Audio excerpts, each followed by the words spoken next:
This episode is brought to you by Progressive Insurance. Whether you love true crime or comedy, celebrity interviews or news, you call the shots on what's in your podcast queue. And guess what?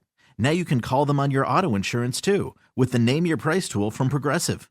It works just the way it sounds. You tell Progressive how much you want to pay for car insurance, and they'll show you coverage options that fit your budget.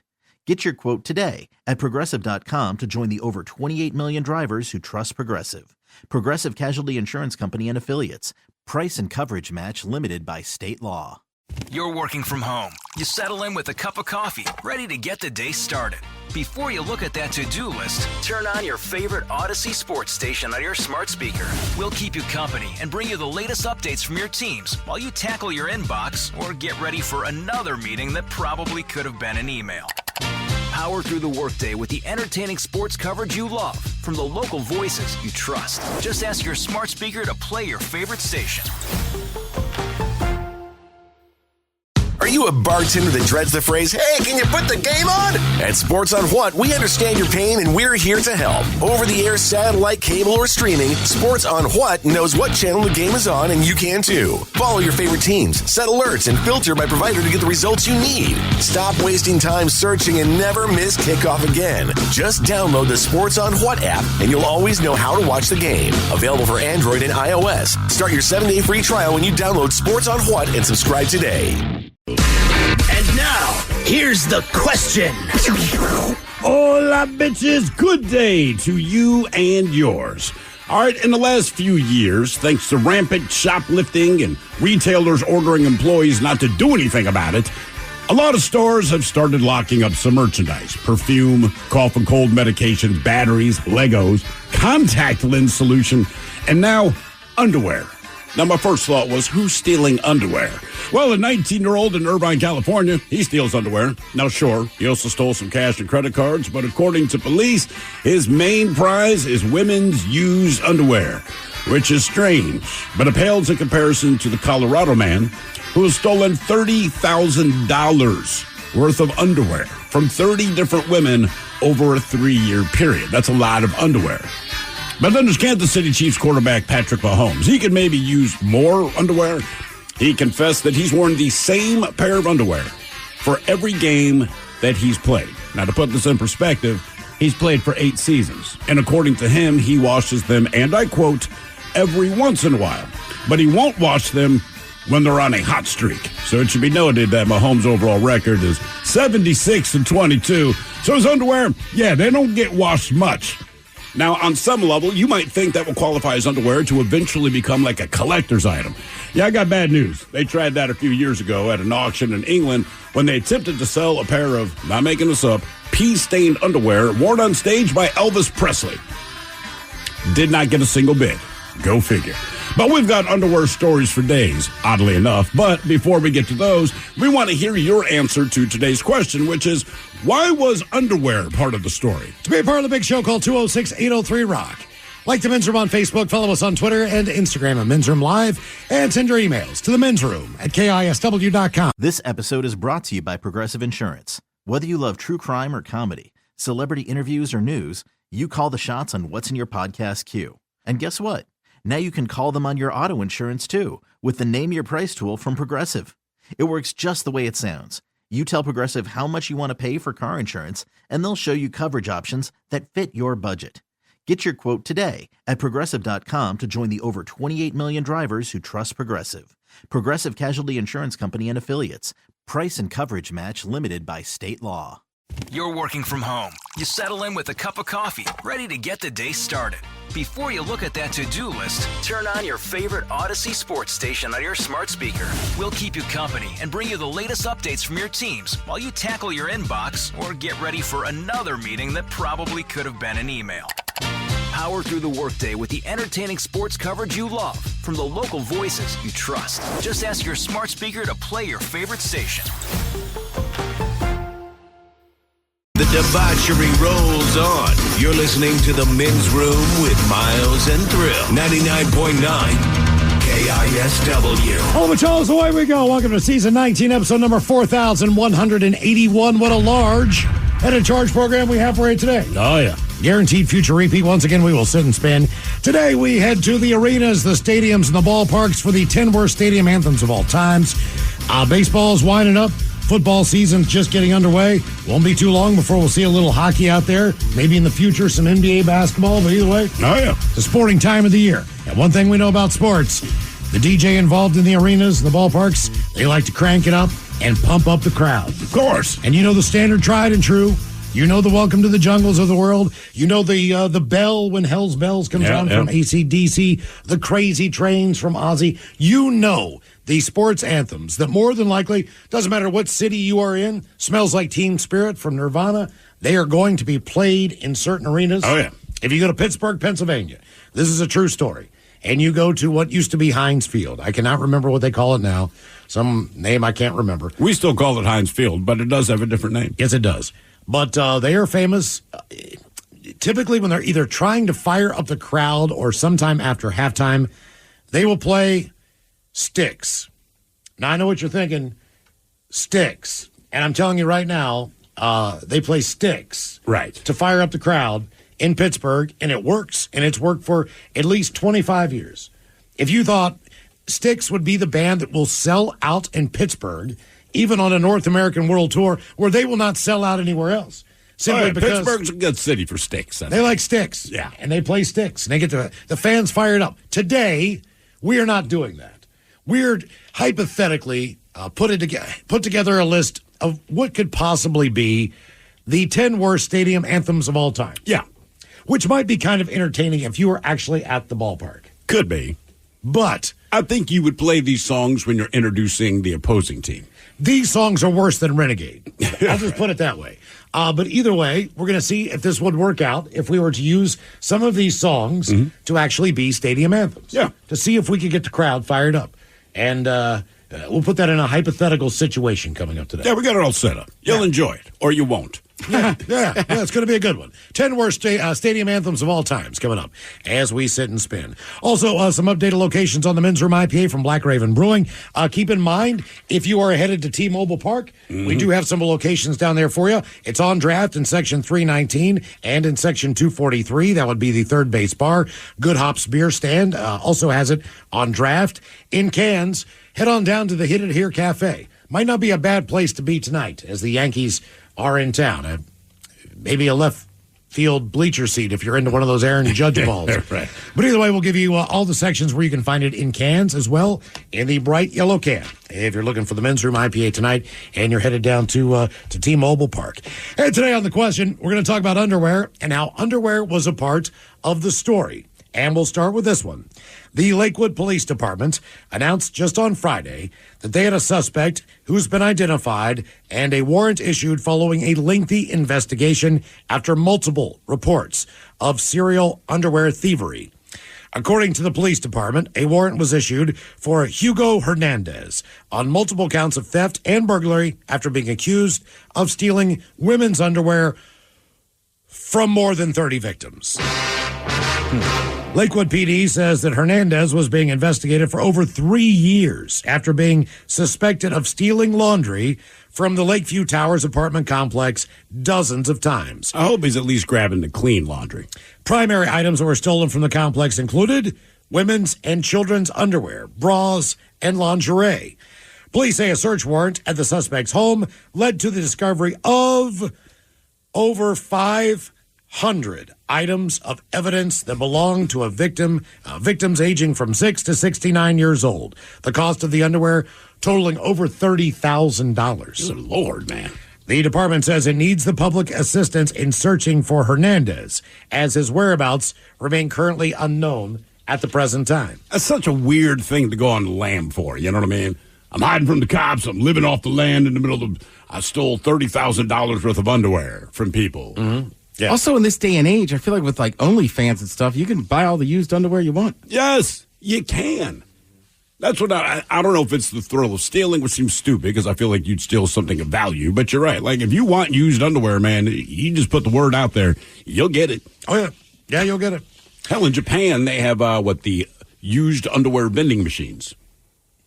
Yeah. Oh, yeah. I mean, and they are supplied by women that are like, all right, man, I'm done with all this underwear. Mm-hmm. And some company takes them away and, You're downtown, you're about to hop on the subway, and you think to yourself, Miles, you want to get a pair of used women's underwear? And, of course, you're going to say, well, yeah, naturally. Right? So we go to this vending machine, we put our credit card in, and boom, there's a used pair of underwear. Just what I wanted. Exactly what you want, yes. Now we go into the world of superstition and sports. Kansas City Chiefs quarterback Patrick Mahomes. Fair to say he's been one of the most successful quarterbacks in the last 5-6 years in the NFL. I think he just turned like 29, maybe. This is what, his 8th or 9th year. He's not that old. He's very good. He's a 2-time MVP. He confirmed. Dude, I think you're right. I don't think he's even 30. No, he just turned 29, which is amazing when you look at just what the career he has had. He's not even 30. He's been to and won 3 Super Bowls. I was still acting like I was 19 years old when I was 29 years old. Yeah. I think 30 kind of slapped me into adulthood a little bit more than not, but trust me, as far as my mental age was concerned, I wasn't very mature. I wasn't doing what he's doing, that's for sure. Right. And the only reason I didn't change my underwear is because I was broke.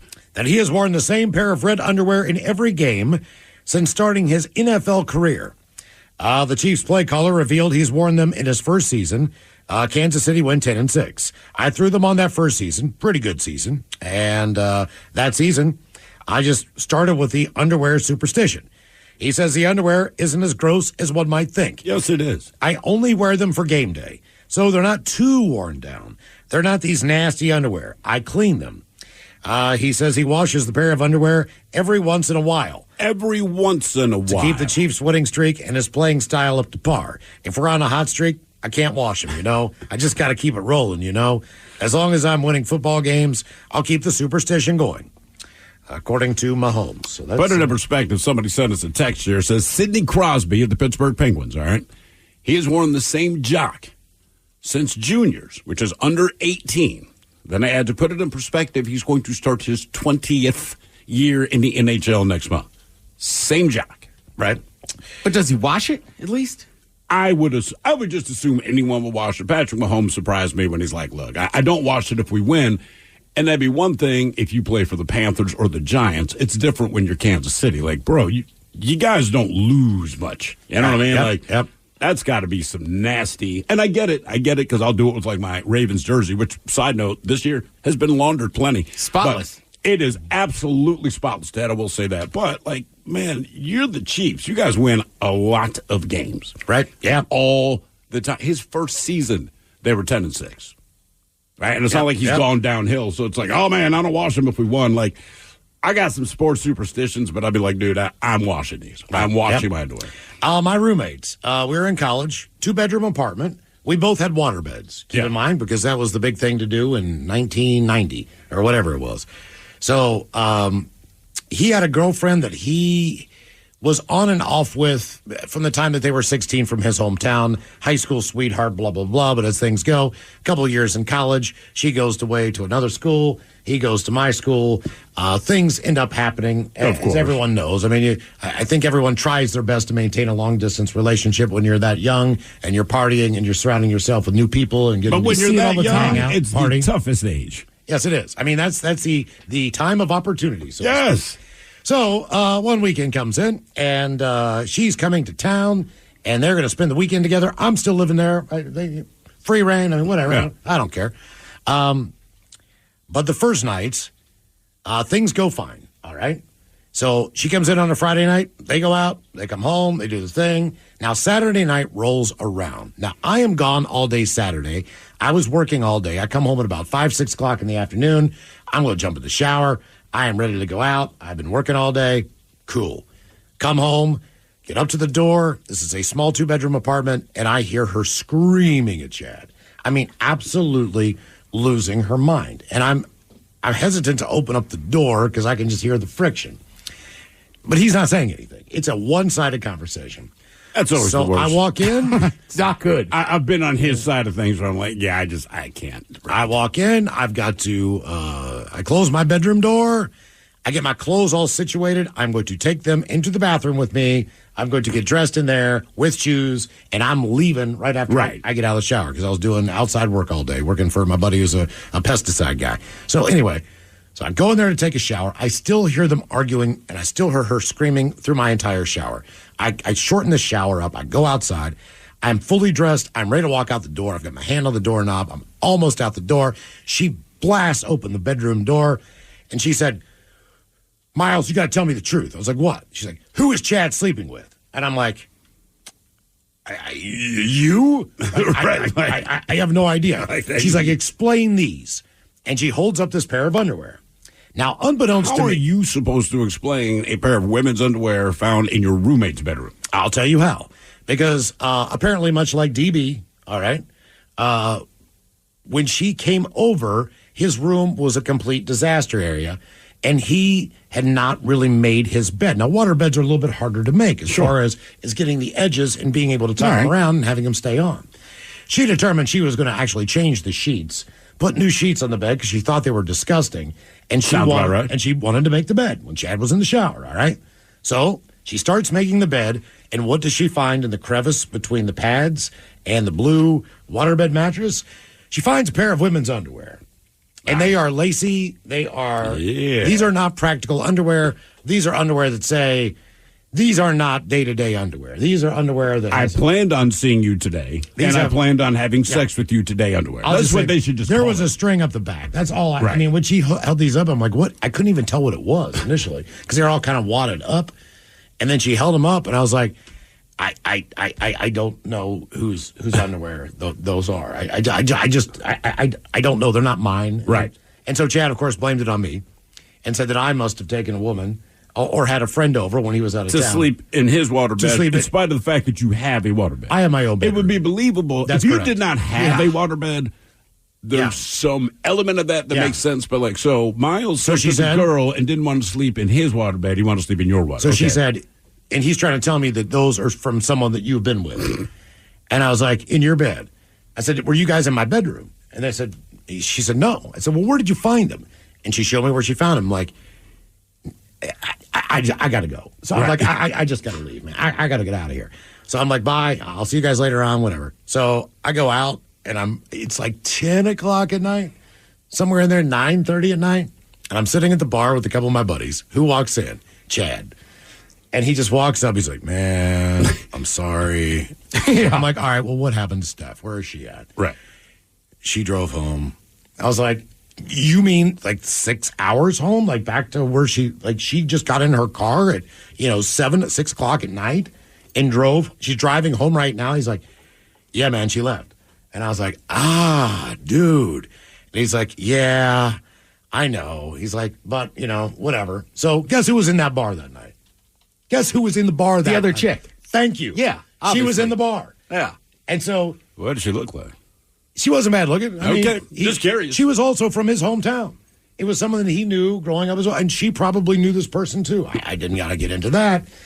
But lo and behold, Chad takes her home that night. I go home by myself. He's got nothing to lose now. I know, but man, I'm telling you what, that was... he was like, dude, I just got busted. He's like, I finally just came out and said, look, I'm sorry. You know what I mean? Something happened one night at a party, blah, blah, blah. You wouldn't know her, whatever. And she just got in her car, took the hell off. So first he blamed you, but then he finally confessed. He came clean, yeah. I mean, because she didn't believe him. I hope just not. By the look on my face when I said, I don't know. Where did you find these? And she showed me the corner where she found the underwear. And I'm still thinking to myself, they had to have tried to look for these underwear. They had to. I mean, you don't wake up in the morning after you've been spending the night at someone's house and you can't find your underwear. Right. Because I would be like, where are my underwear, dude? If you had a dog or something, maybe like, all right, what did he? But that was not the case. So I know for a fact they always look. Of course, your underwear. Yeah, man. I mean, you can't just leave someplace to touch underwear. Right, just generally doesn't happen. It's like, like walking out with one sock. I mean, I can find this thing. Right. Where in the hell is it? I mean, it happened to me once, but... What, your underwear? No, hers. Oh. You couldn't find the underwear? Correct. Where did you ever find the underwear? I did, 2 days later. And to this day, I don't know why or how they ended up in there, but they were in my freezer. Wait. Her underwear were in your freezer. Correct. It was a very embarrassing text. I said, hey, I found them. How do you think they got in the freezer? Hot day? Honestly, it's the only answer I have. You telling me that she put the underwear in the freezer. But she does not remember this. The only thing I can kind of remember us kind of joking around or something, because it wasn't like a serious relationship. We would just every once in a while get together and like have a good time. So thankfully she was cool about it, but it was, I was like. Well, she can't be mad about it. I found them. I'm like. Were they folded up or were they just all balled up in the freezer? They were just kind of sitting in there. In the freezer. Yes. Did she get them back? Yeah. Okay. All right. Damn, man. In the freezer. In the freezer. That is not what I expected to hear when you said, I found them. Yeah. the So I'm freezer. saying, but we looked for them. It's a part of the story. Is you do look, but it was like, it's like You a didn't think weekday. to look in the freezer? No, not for underwear. So she had to go to work or something. So she was just like, F it, I'm just going to leave. Yeah. I'll stop at home. But yeah, the freezer. Why was underwear a part of the story? 206-803-ROCK.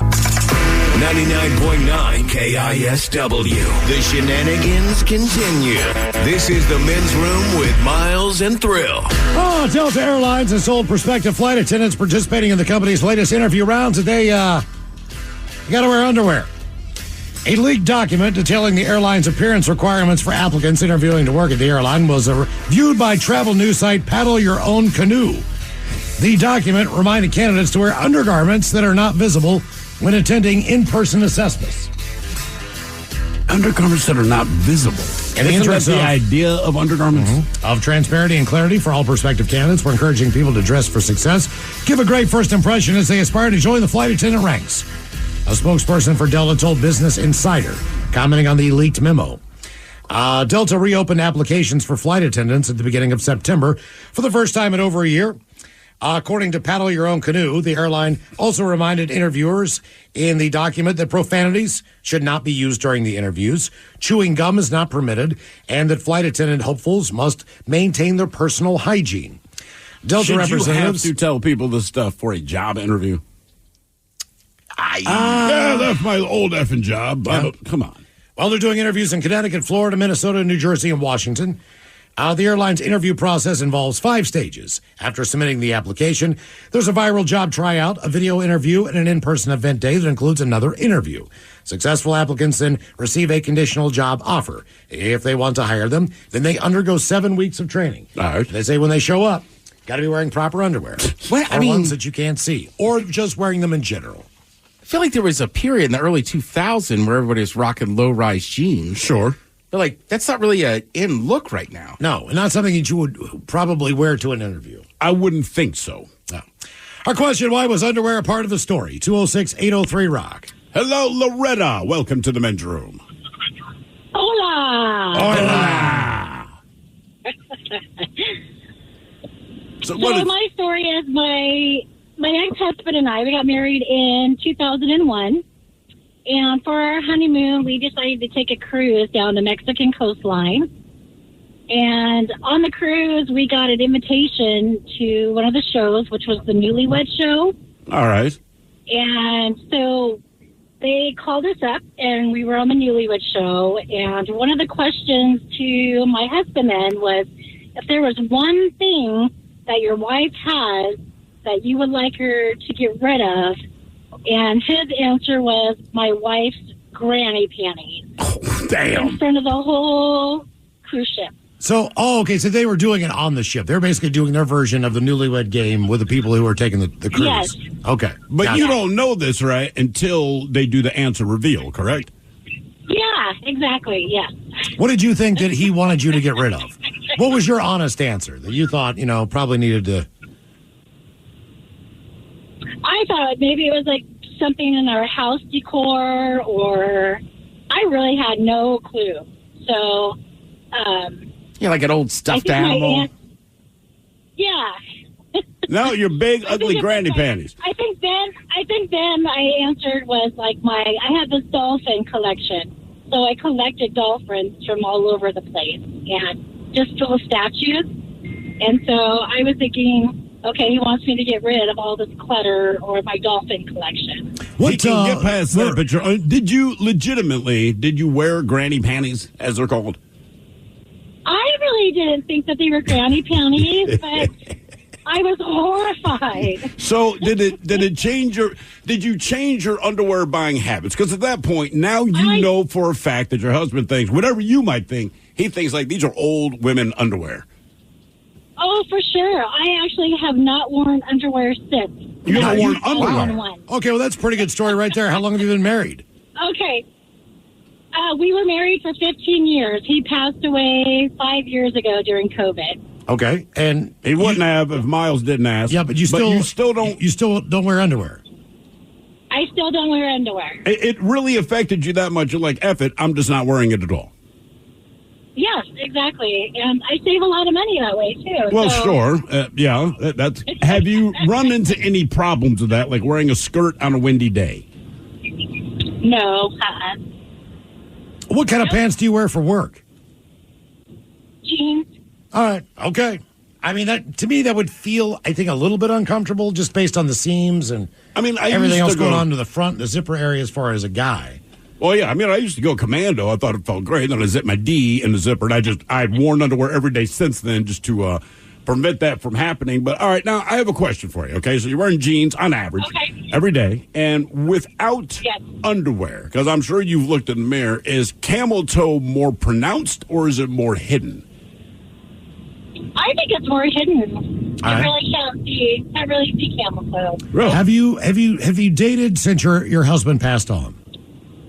Yes, I'm actually engaged now and getting married next September. Was he shocked when you first started going at it and boom, no underwear? Was he like, whoa, hey, you're ready? Yes. I mean, because to me that says like you knew you were. Yeah, you're ready to go. No matter even if you weren't ready to go, it just you're cutting out the middleman. Yeah, exactly. That's like the guy that pops a Viagra in the bathroom during dinner. Like you're ready, just in case something happens. But it just seems like you were determined, even if you weren't, to make this go down that night. That would be my impression. Like, wow, we got on this date. She's not even wearing underwear. I'm thinking to myself, exactly. Like you already knew. Yeah, which is good. I just assume I'm that sexy. I like summer dresses. So. So are you conscious of it? Like, all right, so you're wearing a summer dress, and I don't know, you're at the mall or the airport. You're going on an escalator, right? You're 3/4 of the way up top. I get on that bottom thing. And let's think of it. Do you have the fear that people are just doing the upskirt thing? Like, I'm looking at her butt. Yeah, I would probably say so. But... Did you flash him the goods before you guys got down to business? Yes. All right. Oh, wow. Okay. That will get you to business. Was this like in a Red Lobster? I mean, where were you? Was this endless breadsticks at Olive Garden? I mean, how did this happen? Well, I come from Wenatchee, so it was actually it was in a pub at Pybus Market. Okay. Well, damn. All right. Ironically, in Wenatchee. And I know, Wenatchee right? Sounds like a euphemism for a vagina to me. Jesus. You showed him your Wenatchee. Wenatchee. Central Washington. Are you, is going underwear free more comfortable? I think so. Okay, so it's good that the granny panties comment came up, because now you are free, right? That's better than doing it in like squim, because that doesn't sound appetizing. Squim is a euphemism for a woman you don't find attractive. That's what I'm saying. Yeah, Wenatchee is just a general euphemism. Or Yakima doesn't sound good either. I saw her, Yakima. I saw it in Yakima. Yeah, if it starts with yak, it's not good. Why was underwear a part of the story? 206-803-ROCK. Hello, Roger. Welcome to the men's room. Fellas, how you doing today? Hola. Hola. Get that radio down? Thank you. It is. All right. I was up in Alaska. You guys got me still? Oh, yeah. Go ahead. I got you. Okay. So I was up in Alaska, and I had a couple of roommates, and they were police officers. And so what happened was a police officer had a little episode with a bartender the night before. And so I ended up with a brown paper bag, and I was told to go to the bar and sit at the end where this woman works, at, her end of the bar, and, just put the brown paper bag on the bar, and she would feed me drinks all night. It was working out really well. Did you know what was in the bag? Did she know what was in the bag? Did you know? I believe so. Yeah, well, I believe she did, because the cop called her later on, and she came over. She told me, I have permission to get the bag. And I'm like, okay. So she takes the bag, she looks at it, she starts cussing. And then that's when I find out there was panties in the bag. I'm assuming, was she cussing because it was funny, or was she just, She was mad because I was involved. I was in the bar, and I had basically the goods on what she had been doing with this cop the night before. Well, I'd assume based on the fact that you're roommates, you kind of had an inkling, right? Well, here's the other thing, fellas. You know, you guys remember when the cordless phones came out? Yeah, of course. And if you had a radio scanner, you know, we could pick up their conversations, and them girls love to get on the phone. So the night after I dropped off this bag with the panties in it, we were listening to her conversation with her other girlfriend, talking about, how Roger showed up with her panties in the bag, how pissed off she was at Roger. And then the other gal was going, well, did you do anything with Roger? And I was thinking, oh, man, I missed out on my opportunity. Well, I tell you what, look, there's a lot of rarities in life, and getting laid in Alaska is one of them. Yeah. I mean, if you can pull that off, you can do anything. You can go to the moon. Oh, yeah. Man. I mean, if you get laid in Alaska, the world is your oyster. What are you talking about? That dude, a guy named Roger, actually, he wanted to sleep with you, Miles. Well, you could have gotten laid in Alaska. It is ironic. Every time I hear Roger, I think of that story, and then this guy has a story from Alaska. From Alaska. Yeah. Yeah, but that's the thing. You were at the bar, right? He wanted to take you home and sleep with you. You could have gotten laid in Alaska. You chose not to. I just got a beer. And I like Ted, I got whatever Alaskan beer company's new IPA was. This thing was like as heavy as a Lucille or as heavy. I mean, this was an IPA. When I first tasted it, I was like, wow, that's hoppy. And as soon as he went to the bathroom, man, I chugged that thing within 3 seconds, put a 20 down on the bar, and ran out looking for Steve. I mean, I was out that door in no less than 15 seconds. It was like cash on the board. Boom, boom, boom, boom. Jacket on, out. You said he was like a big, lumberjack. He was a huge dude. And how did he approach this? He was sitting beside me. Right. All right, we're just having a regular conversation. And then from there, I was like, wait a minute. This is not a regular conversation. What tipped you off that it wasn't a regular conversation? Like, I'd like to see you without a shirt on. Well, he basically said something to the effect of, where are you from? From Seattle. Oh, I like Seattle. You do? Yeah. He's like, and you'll know the reference. He goes, where do you live in Seattle? I was like, well, I started on Capitol Hill, then I moved to Fremont. He's like, oh, Capitol Hill, huh? He's like, I got some buddies down there. Yep. And I said, there you go. Some good fellas. Yeah. And I said, you do? And he said, yeah. He said, I got a couple friends down there that I've known for a number of years, and sometimes they'll come up and see me, and I'll go down and see them, and we'll go to a show or whatever we're doing. And I was like, oh, that's cool. He's like, yeah. One guy and I, we were together for, probably over a decade, but, you know how things happen. I moved up to Alaska. And I was that's how things happen. Things happen. Huh? Okay, all right. Well, that's cool, man. I don't care. Right. I'm just not your guy.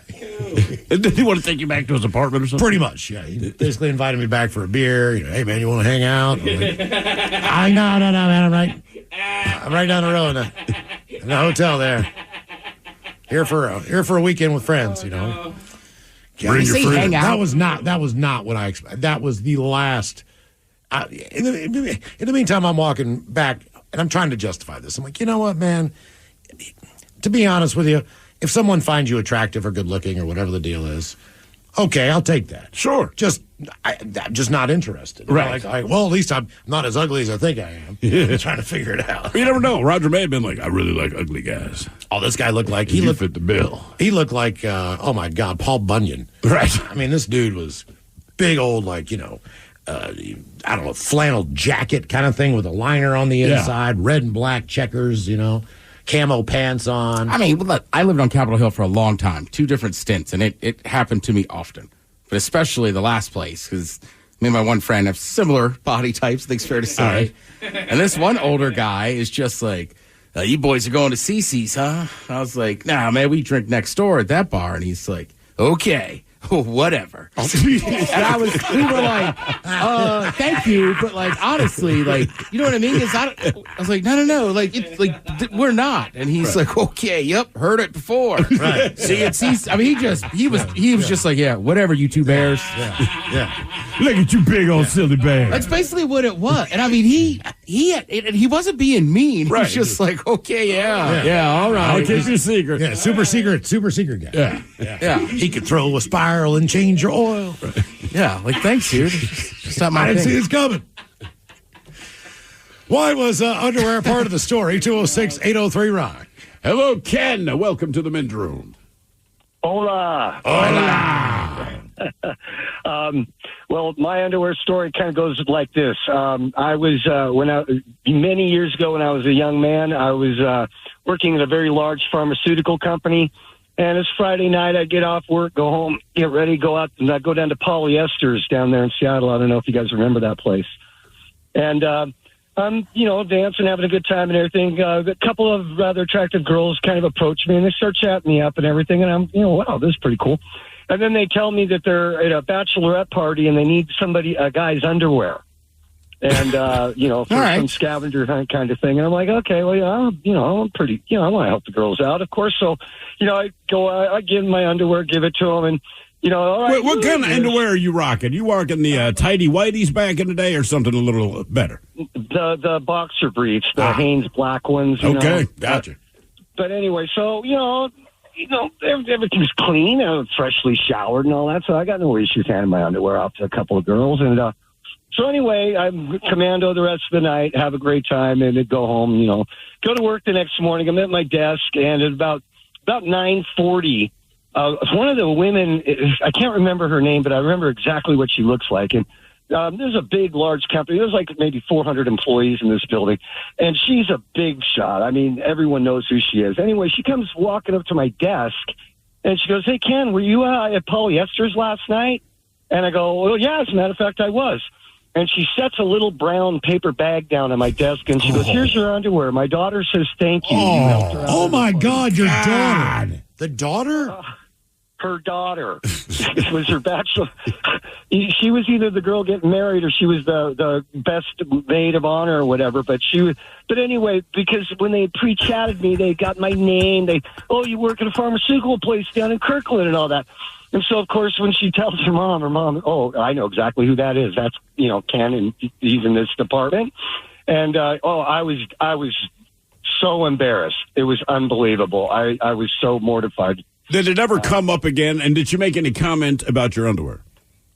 Nope and nope. This was a very intimidating person to begin with. I couldn't believe she had the sense of humor to give me my underwear back and to tell, "Hey, thanks for my daughter." But I was so embarrassed.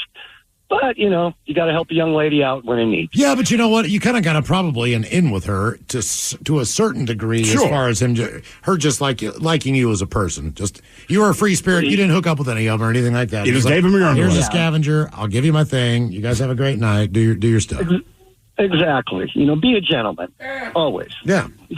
I like that they gave. Is a brown paper bag the standard way to return someone's underwear? This is what I'm learning today, right? Because I'm just thinking, if it were me, honest to God, and this is just me, I'd probably just ball it up, put it on the inside of my coat pocket, and hand it to. I wouldn't hand it to him in front of 800 people.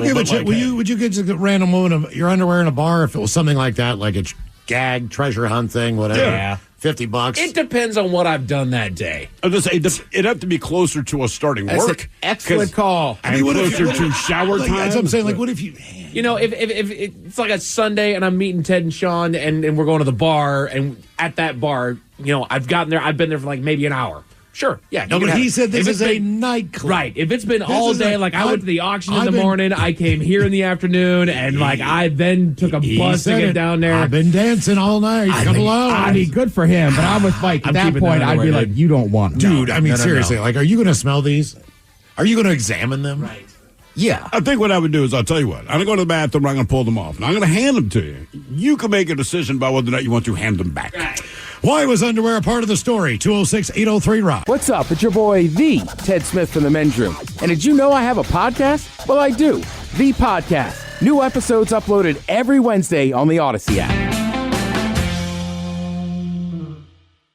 This episode is brought to you by Progressive Insurance. Whether you love true crime or comedy, celebrity interviews or news, you call the shots on what's in your podcast queue. And guess what? Now you can call them on your auto insurance too with the Name Your Price tool from Progressive. It works just the way it sounds. You tell Progressive how much you want to pay for car insurance, and they'll show you coverage options that fit your budget. Get your quote today at Progressive.com to join the over 28 million drivers who trust Progressive. Progressive Casualty Insurance Company and Affiliates. Price and coverage match limited by state law. You're working from home. You settle in with a cup of coffee, ready to get the day started.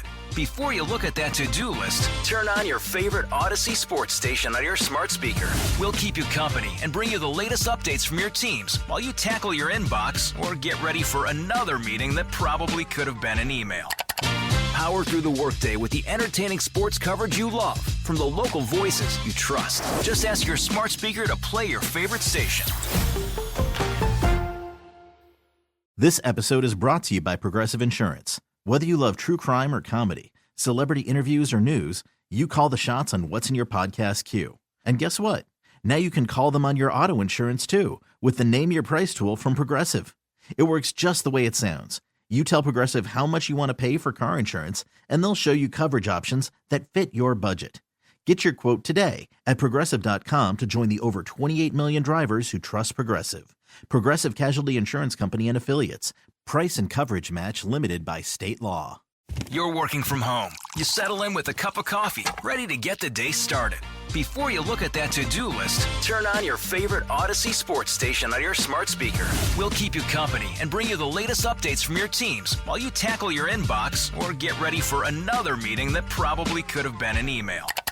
Power through the workday with the entertaining sports coverage you love from the local voices you trust. Just ask your smart speaker to play your favorite station.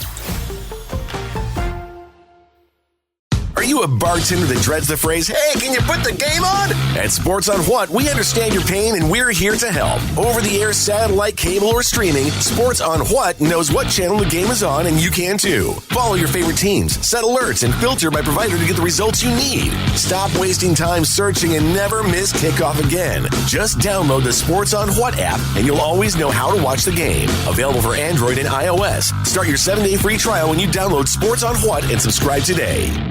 99.9 KISW. We return to the men's room with Miles and Thrill. Why was underwear a part of the story? 206-803-ROCK. Hello, Randy. Welcome to the men's room. Hola. Hola. So, long story short, well, not long story short, but I had just started working with my brother-in-law, and he had been doing like decks and other outdoor structures. So we had this job in downtown Seattle. We were right down the street from a high school, and we were building the deck. It was the last day. This was my first job with him. We had just finished, and prior to that, the morning of, I had Taco Bell for breakfast. And for whatever reason, the Taco Bell breakfast, not that any of it really agrees with me, but the Taco Bell breakfast especially doesn't. So I had been feeling it all day, and it was one of those where it's like, I'm just holding it, waiting. So I had known that the high school was down the street, and then there was a public bathroom there right next to the football field. And all week, that door was open. So, of course, I was like, man, we were cleaning up. I was like, dude, I got to go. I got to go to the bathroom. No, I didn't really tell him. So I'm walking down the street, and I go to the door. It's maybe a quarter-mile down the street, and I try to open the door. It's locked. Dang, I don't know what I'm going to do here. And it's the first time since I was a kid that I just had, no control. So I was just walking there, wobbling. I was like, oh, my God, it's coming out. So there's a little bus depot right next to the football field where they're parking their school buses. Yeah. And I just had to, drop trowel and use my underwear as a wipe. And unfortunately, I flung the underwear over, kind of one of the buses because I was like, I'm going to throw this away. I don't want anybody to see it. Well, it was a bad throw. So unfortunately, it hit the side window of the school bus. Oh, no. So I'm just walking back to the job site. And I that night, I was due to go to a Mariners game with my sister. And I was talking to my brother-in-law. I was like, hey, bro, do you have any, deodorant, Axe, anything? He's like, yeah. So I sprayed Axe all over the place down there. Not that it was probably good for you. And later on that night, my sister and I go to the Mariners game, and we're sitting up in the bleachers. And I'm just sitting there kind of man-spreading, for lack of a better term. And I forgot that the jeans I had been wearing had a hole in them. So all night, the girls in front of me kept looking back. I was like, what's going on? And my sack was totally out. I had no Jesus. idea. So, yeah, I'm never having Starbucks Taco Bell breakfast again. Yeah. I was gonna. What does Taco Bell have on their breakfast menu? Well, you can get anything all day. If it's an individual Taco Bell, you can order anything that's on the menu. Well, what did you order, man? I think it was just a regular breakfast Crunchwrap Supreme. I know that's like the famous one for their breakfast. Is the Crunchwrap Supreme. Yeah, This is not a sales pitch for that. No, unfortunately, it's delicious. But yeah, no, I just had. It was like Mount Vesuvius down there. I just had no control. Honestly, it makes sense. I'm looking at it. It's basically their normal menu, just like breakfast burritos. Yeah, eggs and sausage in there. I'll vouch for it. It's fantastic. Does it give you any No, none of that? But then again, Taco Bell never has. Like everybody has major issues with Taco Bell. I've really not. I don't know what's going on with my gut, but it runs it right through. And we're all Taco Bell safe. And I typically eat it around 10 o'clock in the morning too. Yeah. So it's perfect. It is breakfast food to me. I think my favorite part of this guy's story is his bad throw of the underwear. Hit the bus window with it, man. Damn. Why was underwear a part of the story? 206-803-ROCK. Hello, Dennis. Welcome to the men's room. Hola. Hola. Well, my story is kind of similar to the last guy, except for I can handle Taco Bell just fine. Okay.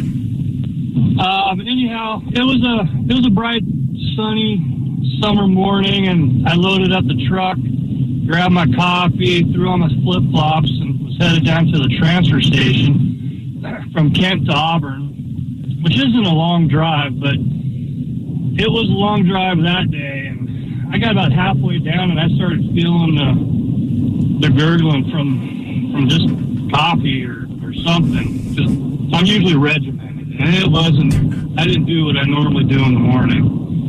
So it hit me about halfway down. I said, I can make it in there. They got an outhouse, and I could go do what I needed to do. And the closer I got, the more pressure I was feeling, if you know what I mean. I had the feet against the floorboard. I was struggling with every ounce not to blow an O-ring. And I finally got down to where I needed to go, and I had to bypass it, and I found this little road to some person's house right there, and I pulled in, dropped trout, grabbed 2 trees, leaned over as far as I could, and just let go. And I didn't realize I'm looking around that everybody who's passing me could see exactly what I'm doing. Good times.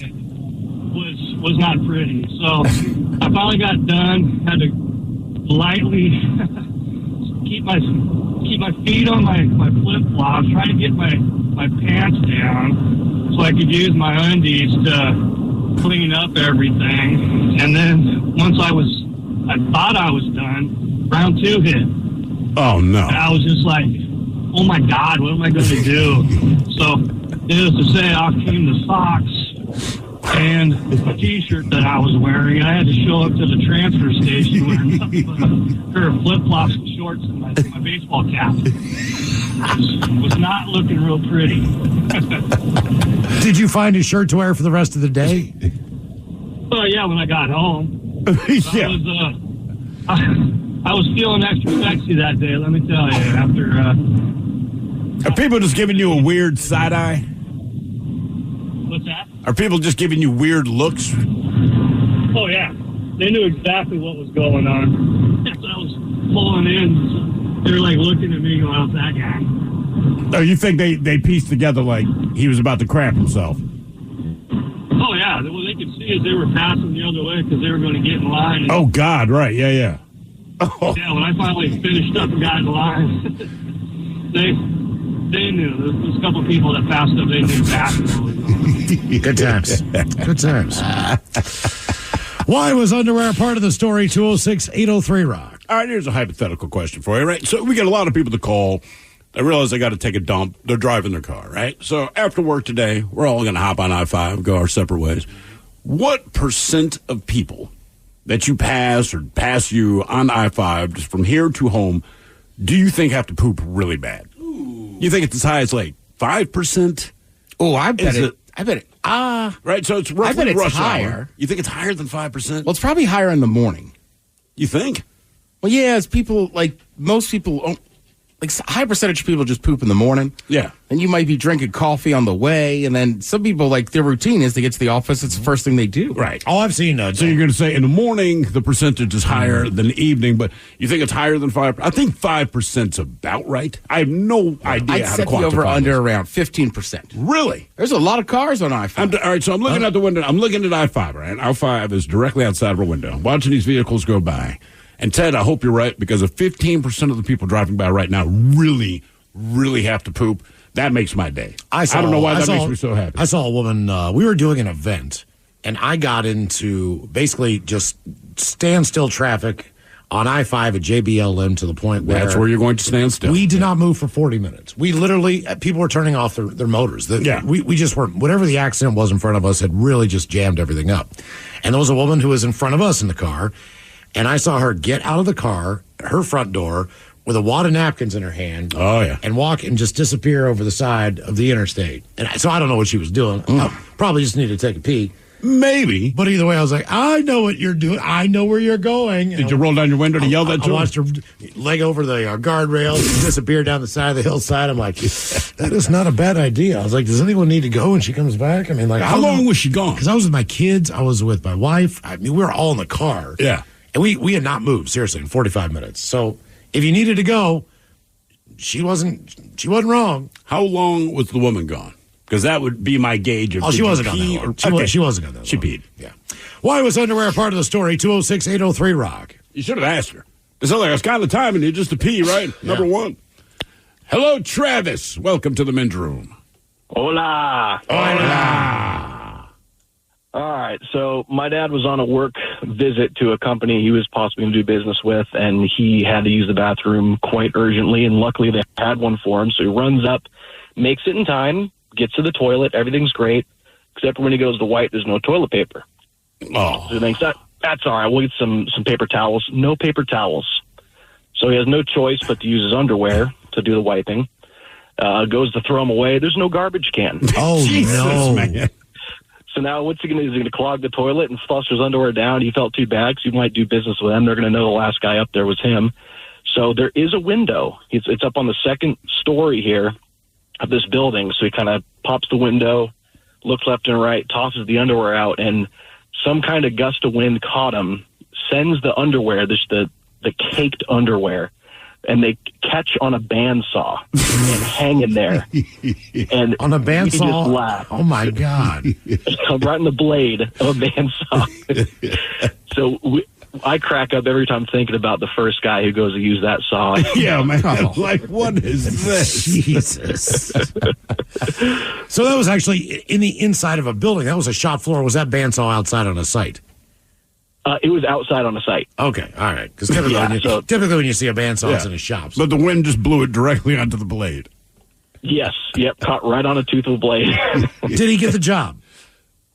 Oh, well, they were actually kind of trying to get work with him. He was going to be doing some purchasing. And, I never asked him. I never got past that part. I just couldn't get past the underwear on a bandsaw. Yeah.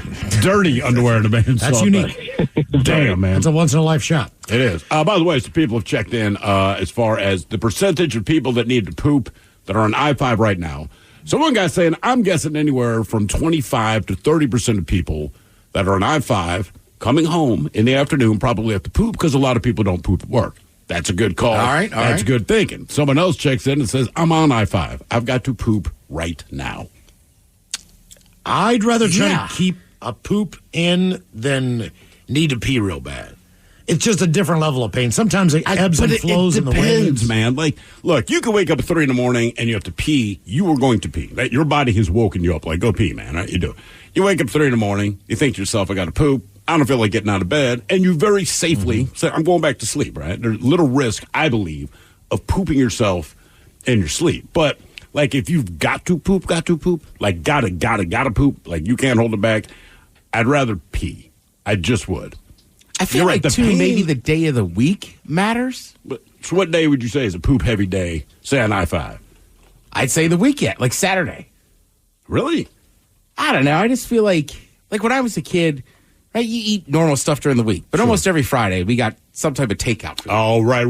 You're messing with your diet. Yeah. All the greasy stuff and all that kind of thing. I'm just saying, I feel like Saturday would be a higher level of being like, oh man, I shouldn't have eaten that last night. It's just one thing about having kids. It's so weird, right? So like when they're real little and wearing diapers, they probably have defecated as you're in the car. You'll find out when you get wherever you're going, right? Yeah. You check the diaper, you're like, it's poop, I'll change the diaper.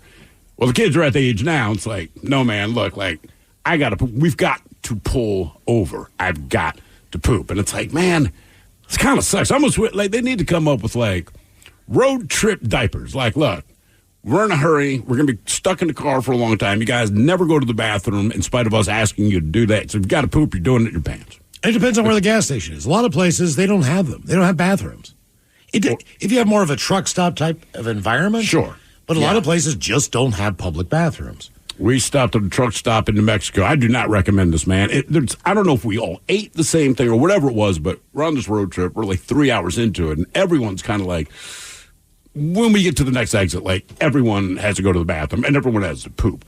And so my daughter and my wife go to their bathroom, and my son, man, we walk into this truck stop bathroom, and we just looked at each other, and I'm like, I know what you're thinking, man, but I've got to go bad enough that I've got to do it. Like, and my son's just like shaking his head, like, I mean, it's just wet and there's hair, you know what I mean? It's that kind of thing.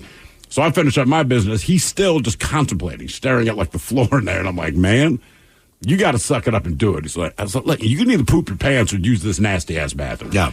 Very begrudgingly, he walked into the stall, and this is such a sad moment, right? So he walks into the stall, and as he closes the door, he looks over his shoulder at me with like the saddest eyes you've ever seen. And I'm like, dude, you make it look like you're going to your execution. Come on, it's man. Just like, just hover. Look, man, if you're going, he's like, why is it so humid? I'm like, I don't know. If you're driving down to Portland, there's 2 or 3 rest stops on the way in the southbound lane.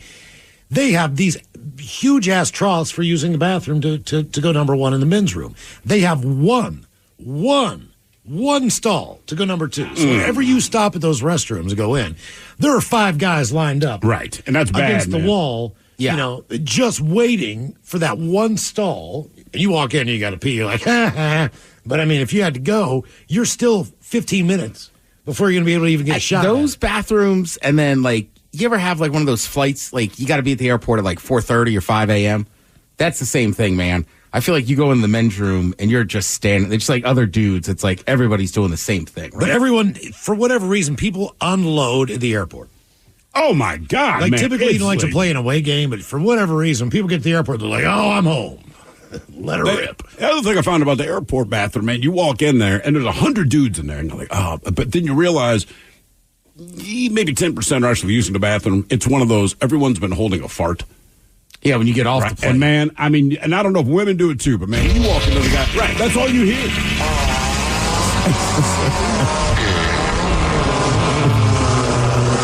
But no one's in the stall. And then it's like, you just walk up to the sink, everyone's kind of looking at each other, and it is this massive collective just... Last time I went to the airport. And then they're gone. My thing was, last time I went to the airport, again, it was early.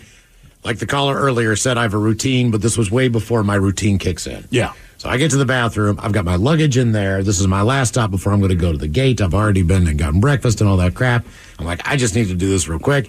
I'm in there. Actually, not a lot of people in there, but they got the PA going on. And right in the middle of just unloading, over the PA goes, welcome to SeaTac Airport. I'm Duff McKagan from Guns N' Roses. I want to encourage you and welcome you to Seattle. I'm just sitting there going like, I'm taking a crap, man. And I got to listen to your voice. I'm listening to Duff McKagan in the bathroom. This is weird. I'll tell you, man, there was a guy, I think it was the Foo Fighters show, but we're at the stadium, and like anything, there's a long-ass line to get in the guy's bathroom, but it's moving along pretty well. And the guy in front of me, bigger dude, but he's one man in front of me, and a urinal opens up. So he looks at me and says, oh, no, man, that's not the toilet I need. Like, understood. So I go over to the urinal. He goes into a stall. And I mean, this dude was in and out of the stall before I was done peeing. Impressive. That's Metamucil. That means, like, bro, you had to go that bad. It wasn't like a sit and wait. I mean, and you could hear it just like, done. Toilet flushing, wiping his ass. He's washing his hands. And I mean, me and like 2 other guys look at each other like, he did just walk in there, right? Mm-hmm. Good God. By the way, some updates on I-5. I'm on the trestle right now. I'm barely moving. I'm ready to take a dump off the side of the edge. I'm at DEFCON 5. Someone else, Ted, as far as days of the week, they're taking your argument, but they're saying, I'm going to say it's on Monday because people eat the worst food on the weekends. Actually, so that's by a Monday very morning, good call. And then someone else says, I have to poop every commute home. I don't poop at work. My body is on a schedule. I'm working up one right now, waiting to get in my car in 30. Well, and I feel like I know more people than not that's kind of their first order of business as soon as they get home is to run to the bathroom. So I wouldn't be shocked if that number's high of the number of people. All right, Richard, Ted's got, what did you say, about 15? I'm as low as 5. I'd say it's a quarter of them, man. Yeah, You're going 25% of the people on I-5 right now. Seems high. You think 25% seems high? I'm just saying it seems high. When you said 5%, I'm like, it seems like it's got to be higher. Can we put a qualifier on here? What are we defining as need to poop? Like I need to get home and poop. Like it's an emergency situation, or like I could poop. Okay, emergency situation. I would say 2%. Yes, like where they're trying to speed or driving on the shoulder of the road, kind of thing. Like it's that bad. Just poop. I guarantee you, at least a quarter of them out there could sit on the toilet and deliver. You think so? Yes. 1 out of 4 people driving on I-5. I would put money on it. I cannot help but keep looking out of our window. Like this pickup truck just went by. Now here's the thing: he's driving faster than everybody else. That's right.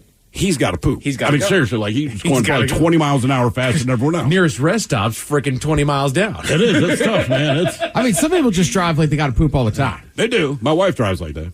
Like, you in a hurry? Like, nope. I'm just driving. She's like, I just don't want to be on the road. That's it. Why was underwear a part of the story? 206-803-ROCK. This episode is brought to you by Progressive Insurance. Whether you love true crime or comedy, celebrity interviews or news, you call the shots on what's in your podcast queue. And guess what? Now you can call them on your auto insurance too with the Name Your Price tool from Progressive. It works just the way it sounds. You tell Progressive how much you want to pay for car insurance, and they'll show you coverage options that fit your budget. Get your quote today at Progressive.com to join the over 28 million drivers who trust Progressive. Progressive Casualty Insurance Company and Affiliates. Price and coverage match limited by state law. You're working from home. You settle in with a cup of coffee, ready to get the day started. Before you look at that to-do list, turn on your favorite Odyssey sports station on your smart speaker. We'll keep you company and bring you the latest updates from your teams while you tackle your inbox or get ready for another meeting that probably could have been an email. Power through the workday with the entertaining sports coverage you love from the local voices you trust. Just ask your smart speaker to play your favorite station. 99.9 KISW. The Men's Room returns with Miles and Thrill. Coming up, we're going to sit and spin today. We got the 10 worst stadium anthems of all times. We'll bring that to you right after emails and our question. Why was underwear a part of the story? We head on down to Florida. A man's ill-fated attempt to take a joyride on a boat he didn't own ended in a watery mess off of the shores of St. Augustine, prompting a flurry of activity on social media. According to the Florida Fish and Wildlife Conservation Commission, Anthony Terry found himself in hot water after allegedly stealing a woman's $100,000 boat near Conch House Marina. The boat, now afloat but listing heavily, became a viral sensation on Facebook. Describing the scene, one eyewitness shared. He approached my daughter and her boyfriend in his underwear with a boat bumper tied to his arm wearing an ankle monitor. Officers reported that on Tuesday he stole the boat from a private dock. His unusual attire and suspicious behavior raised eyebrows, especially considering his prior record. He was reportedly on probation for domestic battery. Further testimony from a concerned boater who wanted to remain anonymous painted a picture of Terry's sailing incapability. It was very clear he had no boating knowledge. He struggled with basic knots. He didn't know whether to attach his anchor. Meanwhile, the boat's owner remained unaware of the theft until contacted by local authorities. Now facing thousands of dollars in repair costs for her vessel, she finds herself grappling with the aftermath of Terry's actions. As the investigation unfolds, Terry has been charged with grand larceny and serious consequences of his impulsive joyride. Our question, why was underwear a part of the story? 206-803-ROCK. Hello, Matt. Welcome to the Men's Room. Hola. Hola. Let me get all this background noise turned off.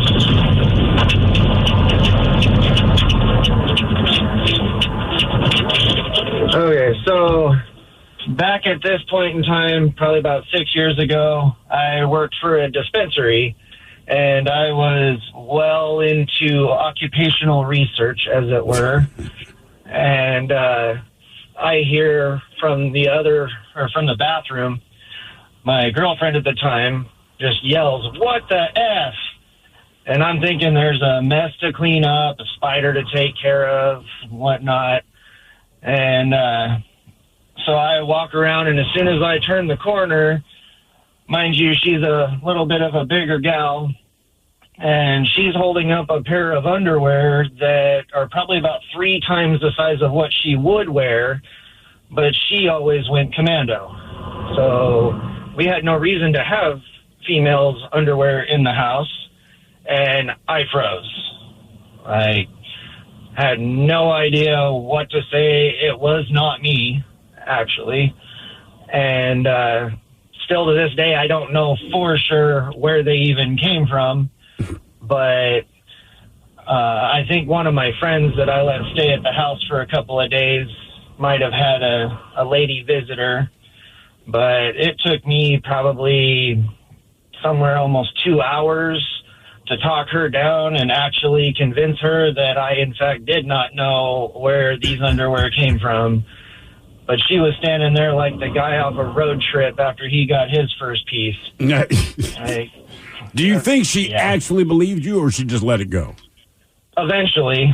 I got the big eye roll, but we had already been living together for probably about 2 years. So she knew that I was faithful and all of that, but obviously the first thought is it had to have come from me. But well, I mean, that is the natural thought. I understand that. Yeah. You know what, man? Hearing these stories, I'm now like, I'm just going to go to random people's homes and leave my underwear somewhere in them. Right? Just to cause probably whose underwear are these? Like, baby, honestly, I don't know. I don't know whose underwear.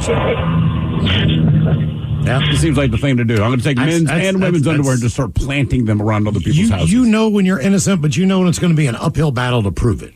Well, I understand the uphill battle. I mean, if my wife found a big-ass pair of underwear sitting in the house like these are not mine, like, I have nothing to do with this. I do not know where they came from. But the point is, if she does not know where they came from, why on earth would she believe me? One of us certainly has to know. Although, on that note, Ted, when you have some of the better underwear stories, but one of my favorites, you had your one-night stand. Whatever. Oh, yeah. You just kind of wake up. I guess the girls, already out of bed or in the shower or something? I was on the couch. You were on the couch. And you said you weren't quite sure who this person was yet. Right. But when they opened the bedroom door, I was just like, nope, that's right. I think I leaned over and saw a purse. I was like, ugh. But then you pick up her underwear and just said it was massive. They were not small. Yeah. That one was not nearly as funny as my first story. Yeah. Oh, in the freezer? Yeah. Yeah, you have no idea how they got in the freezer. Well, Steve was bringing up the point that the boxer that we interviewed who wore female women's undergarments from Victoria's Secret when he fought. I don't know. He might have worn them on a day-to-day basis. No, he wore them for the fight. The thing, we get this boxer. He comes in. We're doing sports back then, and it was a fairly decent interview. And I don't know how we got here, but dude brings up, he's like, well, before each fight, man, you tape up your hands, you get your gloves on, you got your ritual, and then I wear underwear from Victoria's Secret under my trunks. I'm like, I did not know that Victoria's Secret made men's underwear. He's like, they don't. But he's a boxer. He's a professional freaking boxer. And he's just staring at me. And there's no, smile on his face. He's just like, they don't. And in fear of getting punched in the face, I still couldn't quite let it go. Like, are you being serious right now? He's like, yeah, they're very comfortable. So I go to Victoria's Secret, and I buy women's underwear, and I put it on. And I'm like, do the guys you're fighting know that you're wearing women's underwear? He's like, maybe. I don't know. I'm like, this is every fight. He's like, absolutely. Look, I believe them. I'm sure they're super comfortable. I'm sure they're great if you're in a combat sport. It just, I just hope for isn't that the old joke? Low blows. Right? Yeah. What was it? Bull Durham? Right? He's a pitch and bat or whatever. So he's like, yeah, wear women's, wear Susan Sarandon's lingerie or something. So it's like his defense. It's not that far-fetched to maybe he was in his mind about something. So those just made him feel more comfortable. Look, I'm sure, man. Look, it's all good with me. I did not expect that comment because he was a pretty serious dude. I mean, he's a boxer, right? So, I mean, he's had that demeanor and just, go to specifically Victoria's Secret. He doesn't wear women's underwear, specifically Victoria's Secret women's underwear. And I'm just like, I will be damned. Maybe it's just the size.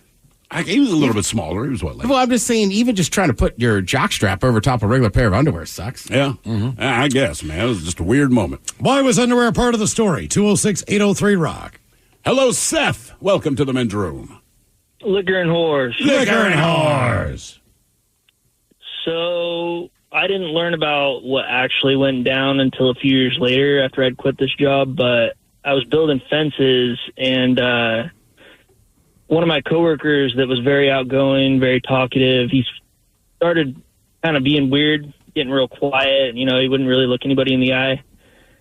Come to find out, on a job, they were building the fence, and the customer had to leave, so he left the shop open so we could use the bathroom. And I guess the chalk or whatever came out of the door, and the door shut and locked.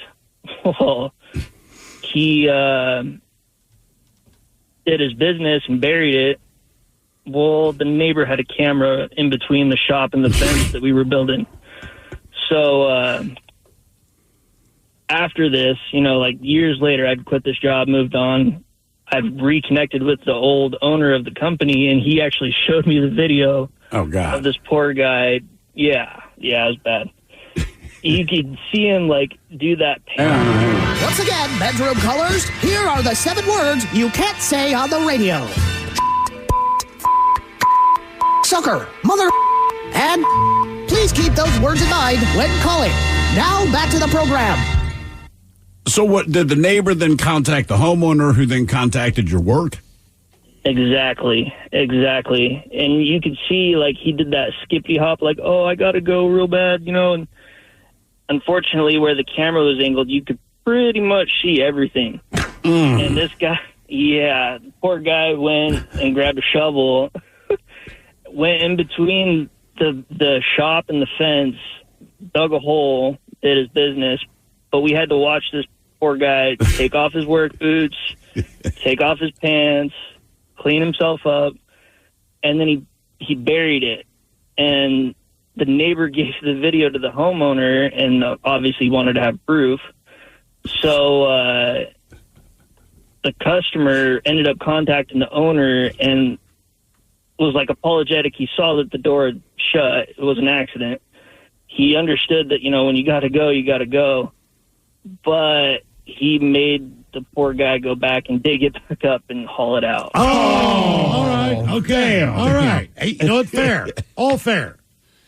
I would have found a different way to dispose of what I had. I would have tried to find a plastic bag. I would have tried to find a way. I think use a hose, a different way to clean it up. How deep was the hole that he dug? Not deep enough. Okay. It was, you know, just a couple. He had to go.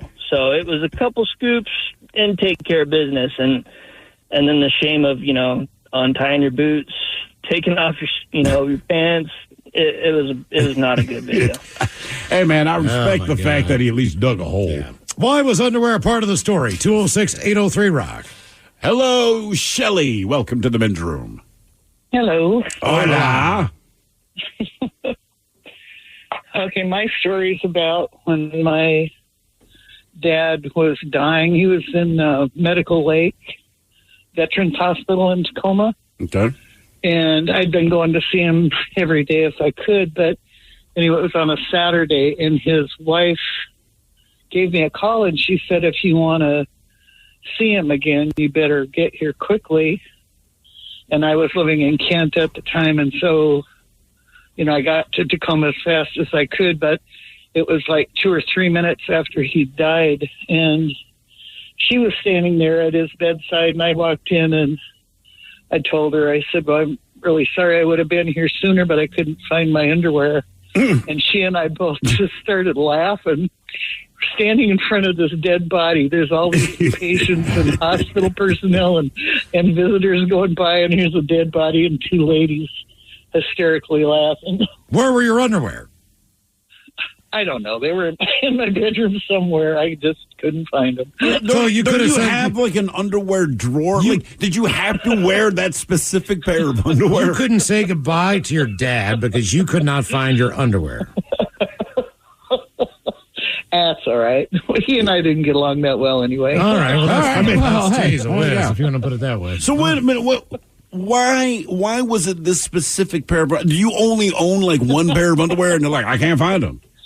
Hey, I was young at the time, and you know, times were tight. So not tight enough. Did you guys patch things up? I hope, since you were going there and seeing them on a daily basis. Oh, yeah. No, Okay. it was fine. Yeah. All right. But anyway, yeah. we were a spectacle. I know where my underwear are. Right now, I mean, I know where they are. If I'm looking for a specific pair, which I don't think I've ever done off the top of my head, like I got an underwear drawer. Mm-hmm. I have a pair of Right underwear there. in a bag right beside the desk. You think you do? I'm putting it on right now. I mean, in theory, I could do that. Yeah, but I've got them. I've got them. I need a pair in my trunk. Is this for fear? Because you have a brand new butthole. You take Metamucil. Is this like, look, man, security isn't the way it used to be? You just never know. You never know. You don't ever know, but I don't know if I prepared myself. You know, like, I have a first aid kit at home. Now, I don't really expect you have to use it. You know, anything going, we got fire extinguisher. Yeah. I don't really expect anything to burst into flames, but the underwear, you're right. I don't know, but I feel confident. I told you that I'm not going to need this. Was probably a month ago. I am getting ready to jump in the shower. I have a cloth bath mat that I kind of hang up on the edge of the tub. Put that down so I don't fall when I get out. So I've got the water running. I'm standing there. I'm going to rip a big fart. Hell with it. Why not? I blow one, man, and it hits. It hits the shower curtain. It hits the bath mat. It hits the toilet. It hits the bathtub.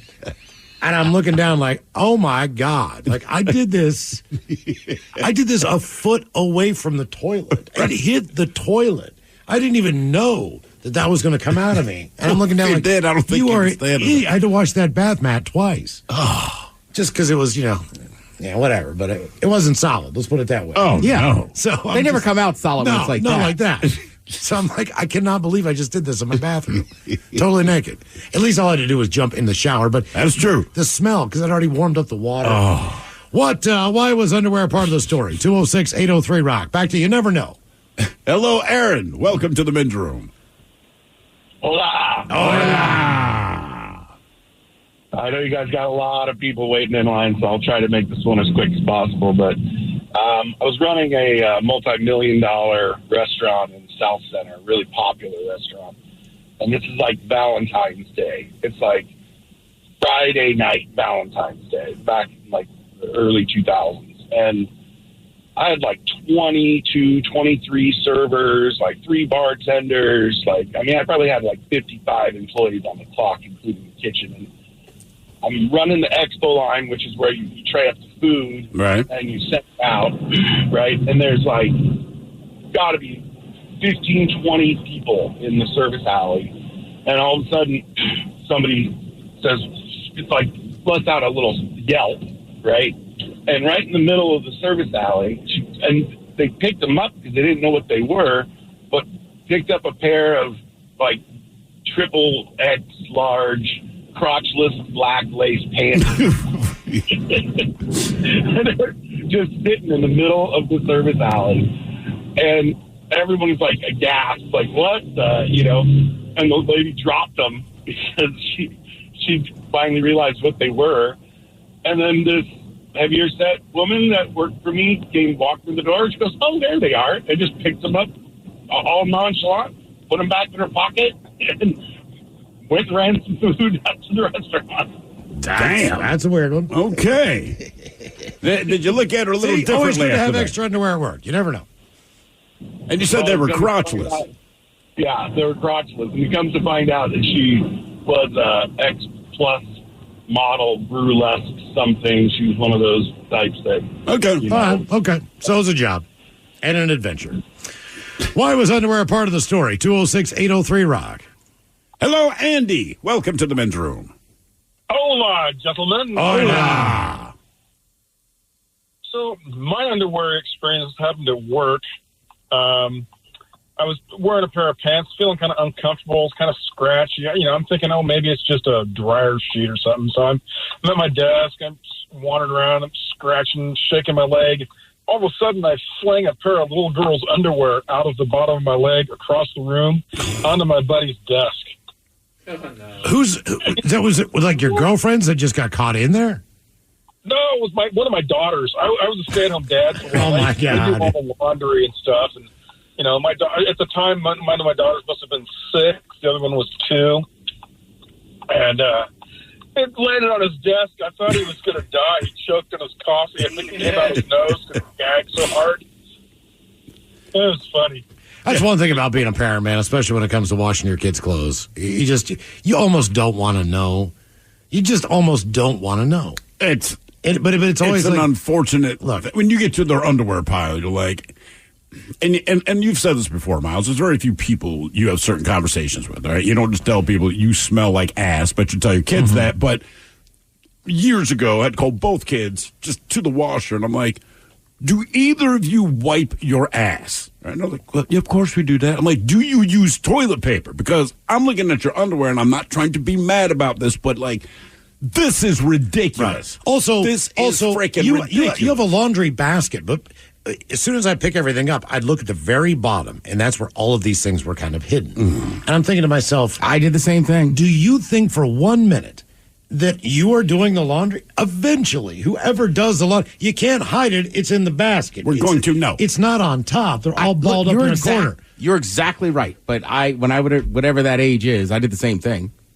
Like they wouldn't notice. I don't know. I just feel like it's what kids do. But we've said they're bad at lying and they don't hide stuff well. What was the age that you stopped leaving skid marks in your underwear? I mean, it does feel like my mother never said anything about it, but I felt like at least the first 9 or 10 years of my life. In all fairness, as a matter of fact, when I pulled off, and I was wiping my ass and doing everything I'm supposed to do, and it's like, here's a skid mark. I'll tell you what. When boxers became a fashion thing, when they had like flannel ones and all those different things, up until that point, I was a 6-pack Fruit of the Loom, whatever my mom bought, tidy whitey guy.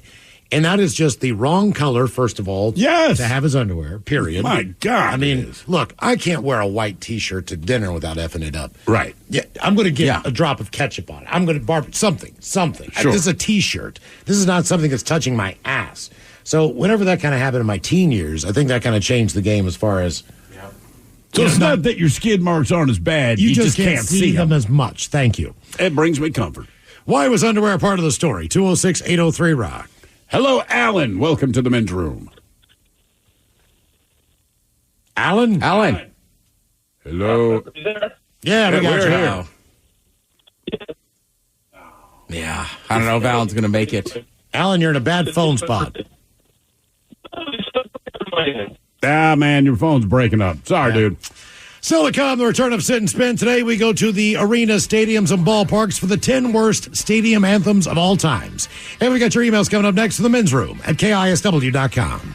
What's up? It's your boy, the Ted Smith from the men's room. And did you know I have a podcast? Well, I do. The Podcast. New episodes uploaded every Wednesday on the Odyssey app. This episode is brought to you by Progressive Insurance. Whether you love true crime or comedy, celebrity interviews or news, you call the shots on what's in your podcast queue. And guess what? Now you can call them on your auto insurance too with the Name Your Price tool from Progressive. It works just the way it sounds. You tell Progressive how much you want to pay for car insurance, and they'll show you coverage options that fit your budget.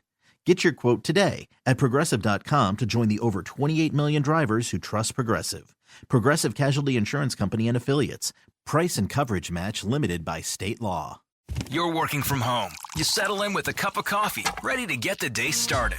Before you look at that to-do list, turn on your favorite Odyssey sports station on your smart speaker. We'll keep you company and bring you the latest updates from your teams while you tackle your inbox or get ready for another meeting that probably could have been an email.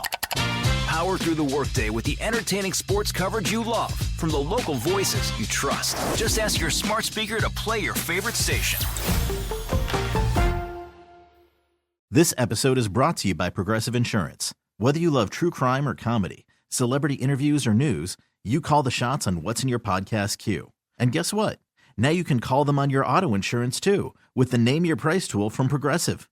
It works just the way it sounds. You tell Progressive how much you want to pay for car insurance, and they'll show you coverage options that fit your budget. Get your quote today at Progressive.com to join the over 28 million drivers who trust Progressive. Progressive Casualty Insurance Company and Affiliates. Price and coverage match limited by state law. You're working from home. You settle in with a cup of coffee, ready to get the day started. Before you look at that to-do list, turn on your favorite Odyssey sports station on your smart speaker. We'll keep you company and bring you the latest updates from your teams while you tackle your inbox or get ready for another meeting that probably could have been an email. Power through the workday with the entertaining sports coverage you love from the local voices you trust. Just ask your smart speaker to play your favorite station. Are you a bartender that dreads the phrase, hey, can you put the game on? At Sports on What, we understand your pain and we're here to help. Over-the-air, satellite, cable, or streaming, Sports on What knows what channel the game is on, and you can too. Follow your favorite teams, set alerts, and filter by provider to get the results you need. Stop wasting time searching and never miss kickoff again. Just download the Sports on What app, and you'll always know how to watch the game. Available for Android and iOS. Start your 7-day free trial when you download Sports on What and subscribe today. The debauchery rolls on. You're listening to The Men's Room with Miles and Thrill. 99.9 KISW. Coming up, we're going to sit and spin. Today we head to the arena, stadiums, and ballparks for the 10 worst stadium anthems of all times. But first time for a few emails to the men's room at KISW.com. You've got mail. You've got mail. And a couple on our question, why was underwear a part of the story? Gentlemen, just to make it simple, I sat on the couch and looked down to see my berries hanging out. That's how I knew I needed to buy new underwear. Thank you, from Christopher in Tacoma. Guys, a nasty one here, but you asked. I'm from Seattle, but now live in Bend, Oregon. There's a popular park there on the Chutes River where people post up and drink after floating. They're actually nice bathrooms, but as you can imagine, they can get a little messy. Well, one time a buddy of mine used one of these single-person bathrooms right before me. When I went in, I found a balled-up pair of tighties in the corner behind the toilet that had more poop than cotton. Buddy swears it wasn't him, but he didn't say anything about it when he came out. It was noteworthy enough to keep me gagging while trying to take a leak, so I remain skeptical. That from Irish. As we move on to the birthday request, Ola, you people. Today is my 34th trip around the sun, and I have just two simple requests. An andro penis, and all of you talking all over yourselves about how my Las Vegas Raiders beat Thrill's Ravens. Thanks for all you do. That from JC. Andro penis. Well, yeah, man. And Miles. It was an ass kicker. 10-point lead in the fourth quarter. They got really had much defense or protection. I wouldn't have the Gardner Big Share come like he's crappy quarterback, man. I don't even know what to do. The team's awful. Anti-Trojan. No protection. Gentlemen, it's my 41st trip around the sun, but since it's on a Tuesday, no one cares. Want to see if I can get Coach Ted pumping me up for a Tuesday birthday. And Miles with some dad jokes that I maybe can use at work, as I am the office dad joke connoisseur. Thanks, guys. That from Swan O. All right, Swano. It's like a lot of things in sports, right? You want to be good at something, you got to practice. Or you can just have natural talent. In this case, it's a Tuesday. Now, sometimes, yeah, the club is going up on a Tuesday. Maybe you just need to go out tonight, live it like it's a Saturday. Have that pride. All right, I'm going to give the full boat here. Swano. Guys, I asked the lady at Starbucks for a 12-ounce cup of coffee. Oh, yeah? Yeah, that's a tall order. Why is love like a fart? Why is love like a fart? You got to force it. It's probably crap. That is correct. I was say don't trust him. Don't trust it. Both good. Both good. I like that. What do you call a deer with no eyes? A deer with no eyes. No idea. No idea. No idea. What do you call a deer with no eyes and no legs? No idea, Eileen. Still no idea.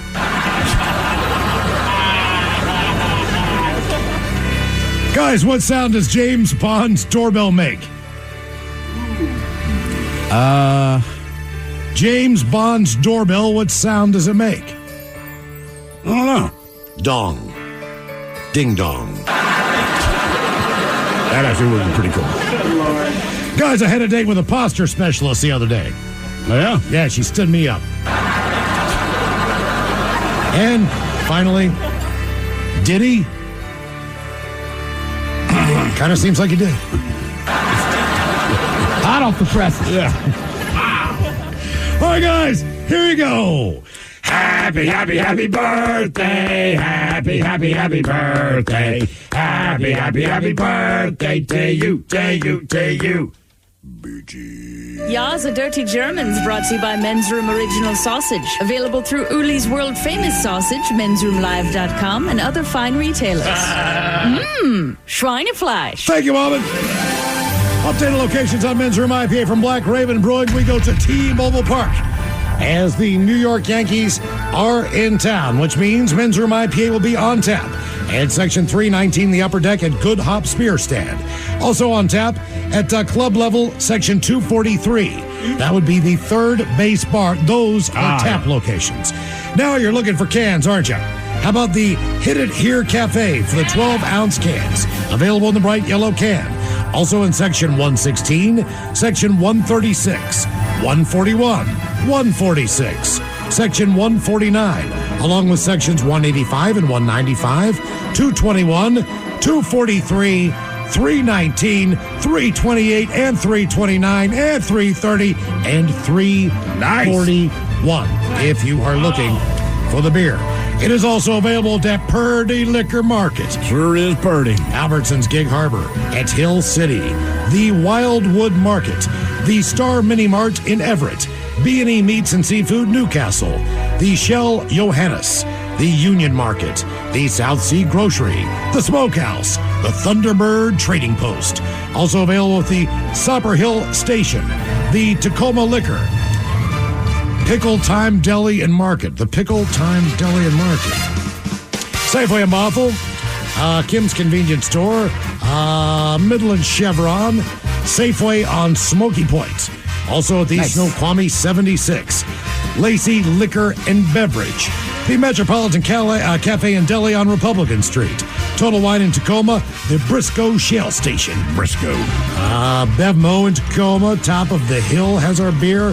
Factoria 76. Cigar Land in Renton. The East Lake Market. Donna's Truck Stop. Town and Country Market, Mill Creek. The Sunstar Food Mart. Peaks and Pints. Steel Street. Spot. 76, 7 Coffee Roasters Market and Cafe, and Cafe, and the Safeway on Admiral. I saw it last night back in stock at the 7-Eleven on Roosevelt and Maple Leaf. Oh, nice. Okay. Yeah. Awesome. Yeah. Some locations are carrying the... Actually, Thrill, I had the exact same tone of my voice and same thing, except it's just me in there. Oh, nice. Yep. Crazy dude talking to himself. Right. Back there talking to the beer again. Yeah. This episode is brought to you by Progressive Insurance. Whether you love true crime or comedy, celebrity interviews or news, you call the shots on what's in your podcast queue. And guess what? Now you can call them on your auto insurance too with the Name Your Price tool from Progressive. It works just the way it sounds. You tell Progressive how much you want to pay for car insurance, and they'll show you coverage options that fit your budget. Get your quote today at Progressive.com to join the over 28 million drivers who trust Progressive. Progressive Casualty Insurance Company and Affiliates. Price and coverage match limited by state law. You're working from home. You settle in with a cup of coffee, ready to get the day started. Before you look at that to-do list, turn on your favorite Odyssey sports station on your smart speaker. We'll keep you company and bring you the latest updates from your teams while you tackle your inbox or get ready for another meeting that probably could have been an email. Power through the workday with the entertaining sports coverage you love from the local voices you trust. Just ask your smart speaker to play your favorite station. 99.9 KISW. The shenanigans continue. This is the Men's Room with Miles and Thrill. All right, Coach, just a couple minutes here. We will drink and toast with a shot of the day. And we do have your headlines on the way at 5:50. But first, quick check with Mike Hawk and some of the stories and headlines he is not working on. Well, thank you, Miles. New research found that workplace and remote work surveillance is hurting workers' mental health. Well, sure. Nobody likes to be under surveillance. Right. That's kind of a thing. And nobody likes to have their work judged constantly and consistently. Right. That is it's called micromanagement. Yeah, that's correct. Micromanagement. And if you've ever had a boss that's a micromanager, it just wears on you. It just really just drags you down to the point where you're just always just like, what is it this time? Right. What is it this time, man?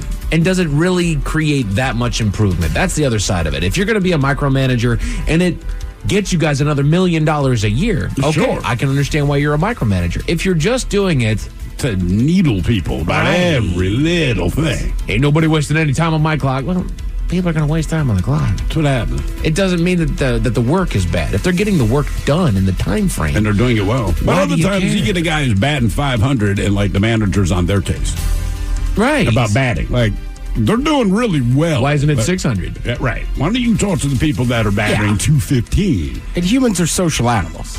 Right. Right? If you put people in an office, like, you know what I mean? Right. I mean, there's a term, water cooler Correct. chat or whatever, right? It's like water cooler talk, right? Like, you're going to have conversations. Right.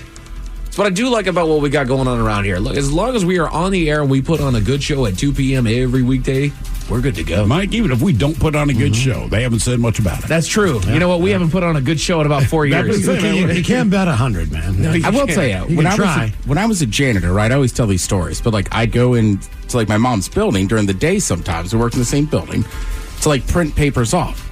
Everybody else works 9 to 5. They chat with each other all the time. But man, when you were a nighttime janitor, if somebody was there late and they caught like Thrill and I having a quick chat, like leaving the dumpster, we would get complaints every time. Oh, are you serious? Oh, dead serious. Like it was fine for them, but it was always like, I don't never see them working. There's always chatting in the hallway. And it's like, it's also just we would stick out because it was a massive building. Right. So if one of us is down, if two of us are down there chatting in the lobby, somebody just like, see, not working again. I never see you working. Are you just popping into the rooms, making, checking all the rooms? Well, you would complain about the janitors if stuff wasn't clean. Right. I'd be like, cool, they got time to talk, and I have no problems when I come in. Perfect. Right. Look, I hardly see our cleaning crew ever doing anything around here. However, it's clean when you get there. Our garbage cans are empty. Our stuff is wiped down. Everything looks great. They leave me love notes. That's right. Little candies. Random beard hairs. I sniffed your seat again. Researchers have found new species of wasp that is born by erupting out of the bodies of adult flies. Good God, That's where they put the eggs in, I guess. Yeah. There's a handful of creatures that do that, I feel like. Yeah, there are, but doesn't have to be a wasp. Like, you're already intimidating enough. Now you're going to blow it on the backside of a fly. Right. Do we really need to do that? I think wasps are just like, dude, we just want to kick it up now. The one that freaks me out is that fungus. That its spores will land on like ants or something like that. Like makes them like zombie ants. Yeah. But what is it trying to get the ant to do? They'll either go back to the colony and infect others, or it will climb as high as it possibly can, and then the thing just explodes out of his head, and then fires spores all over the place again. There's one that does that with like bird poop too. Basically, it infects whatever the birds eat. And it's not going after the bird, but the idea is the bird then flies off and poops somewhere, and so they kind of spread their territory. Right. Fungus be crazy. No. Hidden structures have been found under the surface of Mars. Hidden structures. Basically, keep in mind, structure does not mean man-made. Does not mean artificial, right? A mountain is a structure. Right. So they're saying they think a lot of the sand that we see on Mars, much like the sand here on planet Earth, has covered up whatever land features were there before. Right. Just like the ocean. They basically say that these dense structures could be volcanic in origin or could be compacted material due to ancient impacts. We can already see mountains there. We can already see valleys there. We can already see obvious signs of erosion from something. So obviously, yes. But that headline makes it sound like we got... Well, that's what they want you to click. Absolutely. I mean, that's what I thought. It's like, well... I feel like I would have seen something more if there's like buildings. Yeah, I could feel like it probably would have hit the news. I mean, there's one way that a rock gets rounded. So if you see that on the surface, you they put it like, the rock's around. So what does that? We understand what the past of the planet was. Exactly. Ted, I know it's one of your favorite weeks of the year, buddy. Let people know what week is it this week? The last week of summer. You were right. It is the Farm Animal Awareness Week, and let's just inform the people. Like you didn't know. The Men's Room Top 10. The Men's Room Top 10. 10 bizarre facts about farm animals. Oh, God. Let's say we start with horses. An Enumclaw. Just kidding, Mikey. I know you were never prosecuted. That's right. Here's one. Sheep have a field of vision of 300 degrees, allowing them to see whatever might be sneaking up behind them. Which begs one question. Did they actually give consent? And here's good news for you animal enthusiasts. Sheep don't have teeth on their upper jaw. Well, isn't that convenient? Jeez. Okay. That was fun. So here's some bizarre facts about farm animals. Let's talk about cows. Cows are big fluid producers. I don't know if you guys knew that. They're big fluid producers. Not only can dairy cows yield 2,500 gallons of milk each year, they can drool about 10 to 45 gallons of saliva a day. Wow. I mean, they all that grass stand there and drool.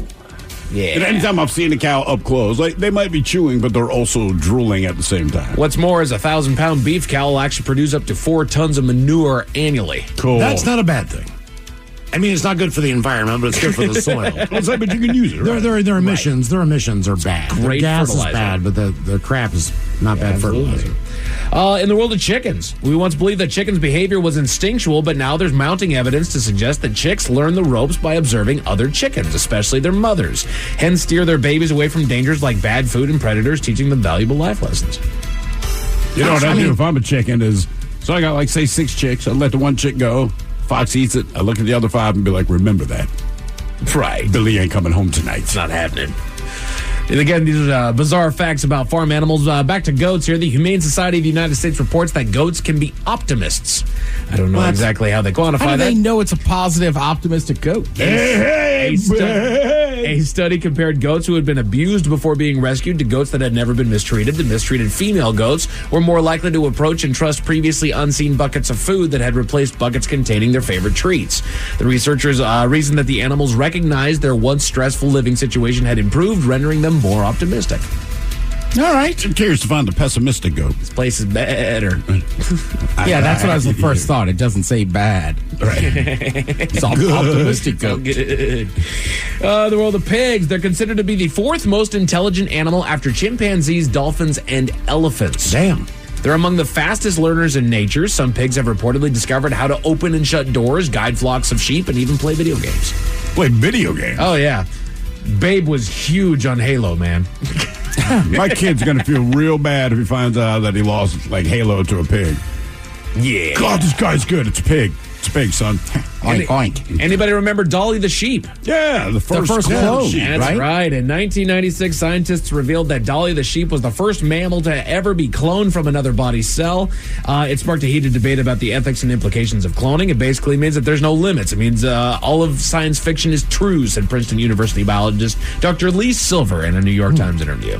Yeah, I remember they freaked out about the cloning thing, and then they talked about, eugenics. And I'm like, most of your dog breeds are a result of eugenics. Correct. If it's cute and you like it, you don't have a problem. But if you say eugenics, people freak out. Some bizarre facts about farm animals. Let's talk about chicken eggs. Whether white, brown, cream, green, or blue, the color of chicken eggs is determined by the bird's genetics. Oh, really? All eggs start out white in color and may have other pigments added as they make their way through the hen's oviduct. Well, some birds have like little blue eggs. I know. Yellow speckled eggs. It depends on the bird. I feel like most of the eggs that you see on the shelf are painted white because we like uniform. But yeah, other than that, I mean, like when I was a kid, I'd find a nest with bird eggs in it or whatever that blew out of a Little tree. blue eggs, Yeah, they're always little blue ones. Little speckly I guess eggs. that's probably robins, maybe. But don't you get excited, like, if someone like Taryn comes in? Yeah. She's got a buttload of eggs, but some are blue, some are speckled. You're like, ooh, these are special eggs. Yeah, you kind of, right. Until I met people out here that had chickens, I had no idea they could be different. I thought it was white and brown. And that you can keep them on the counter. Yeah, that's a fact. Let's talk about ducks. We all know that ducks quack, but do they really? Most male ducks are on the silent side, while female ducks make more noises. It's kind of like humanity. While some quacking may be involved, vocalizations can also include hisses, purrs, grunts, squeaks, whistles, honks, and much more. Sounds differ according to the need. For example, they might signal that the duck is begging for food, begging for love, or warning of danger.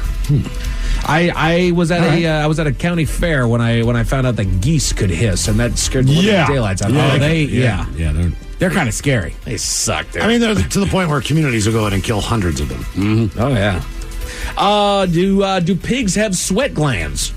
Pigs? I'll say yes because they have skin on the outside. There's actually a myth that pigs do not have sweat glands. They have a few, but not enough to effectively regulate their body temperature when temperatures rise. So that's why on a hot day you'll see swine rolling around in the water and the mud.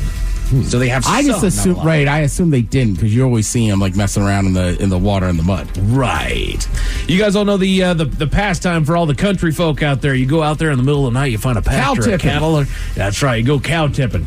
Although some drunken carousers may complain that they've gone into farmers' fields and tipped over unsuspecting cows, this is highly unlikely to be true.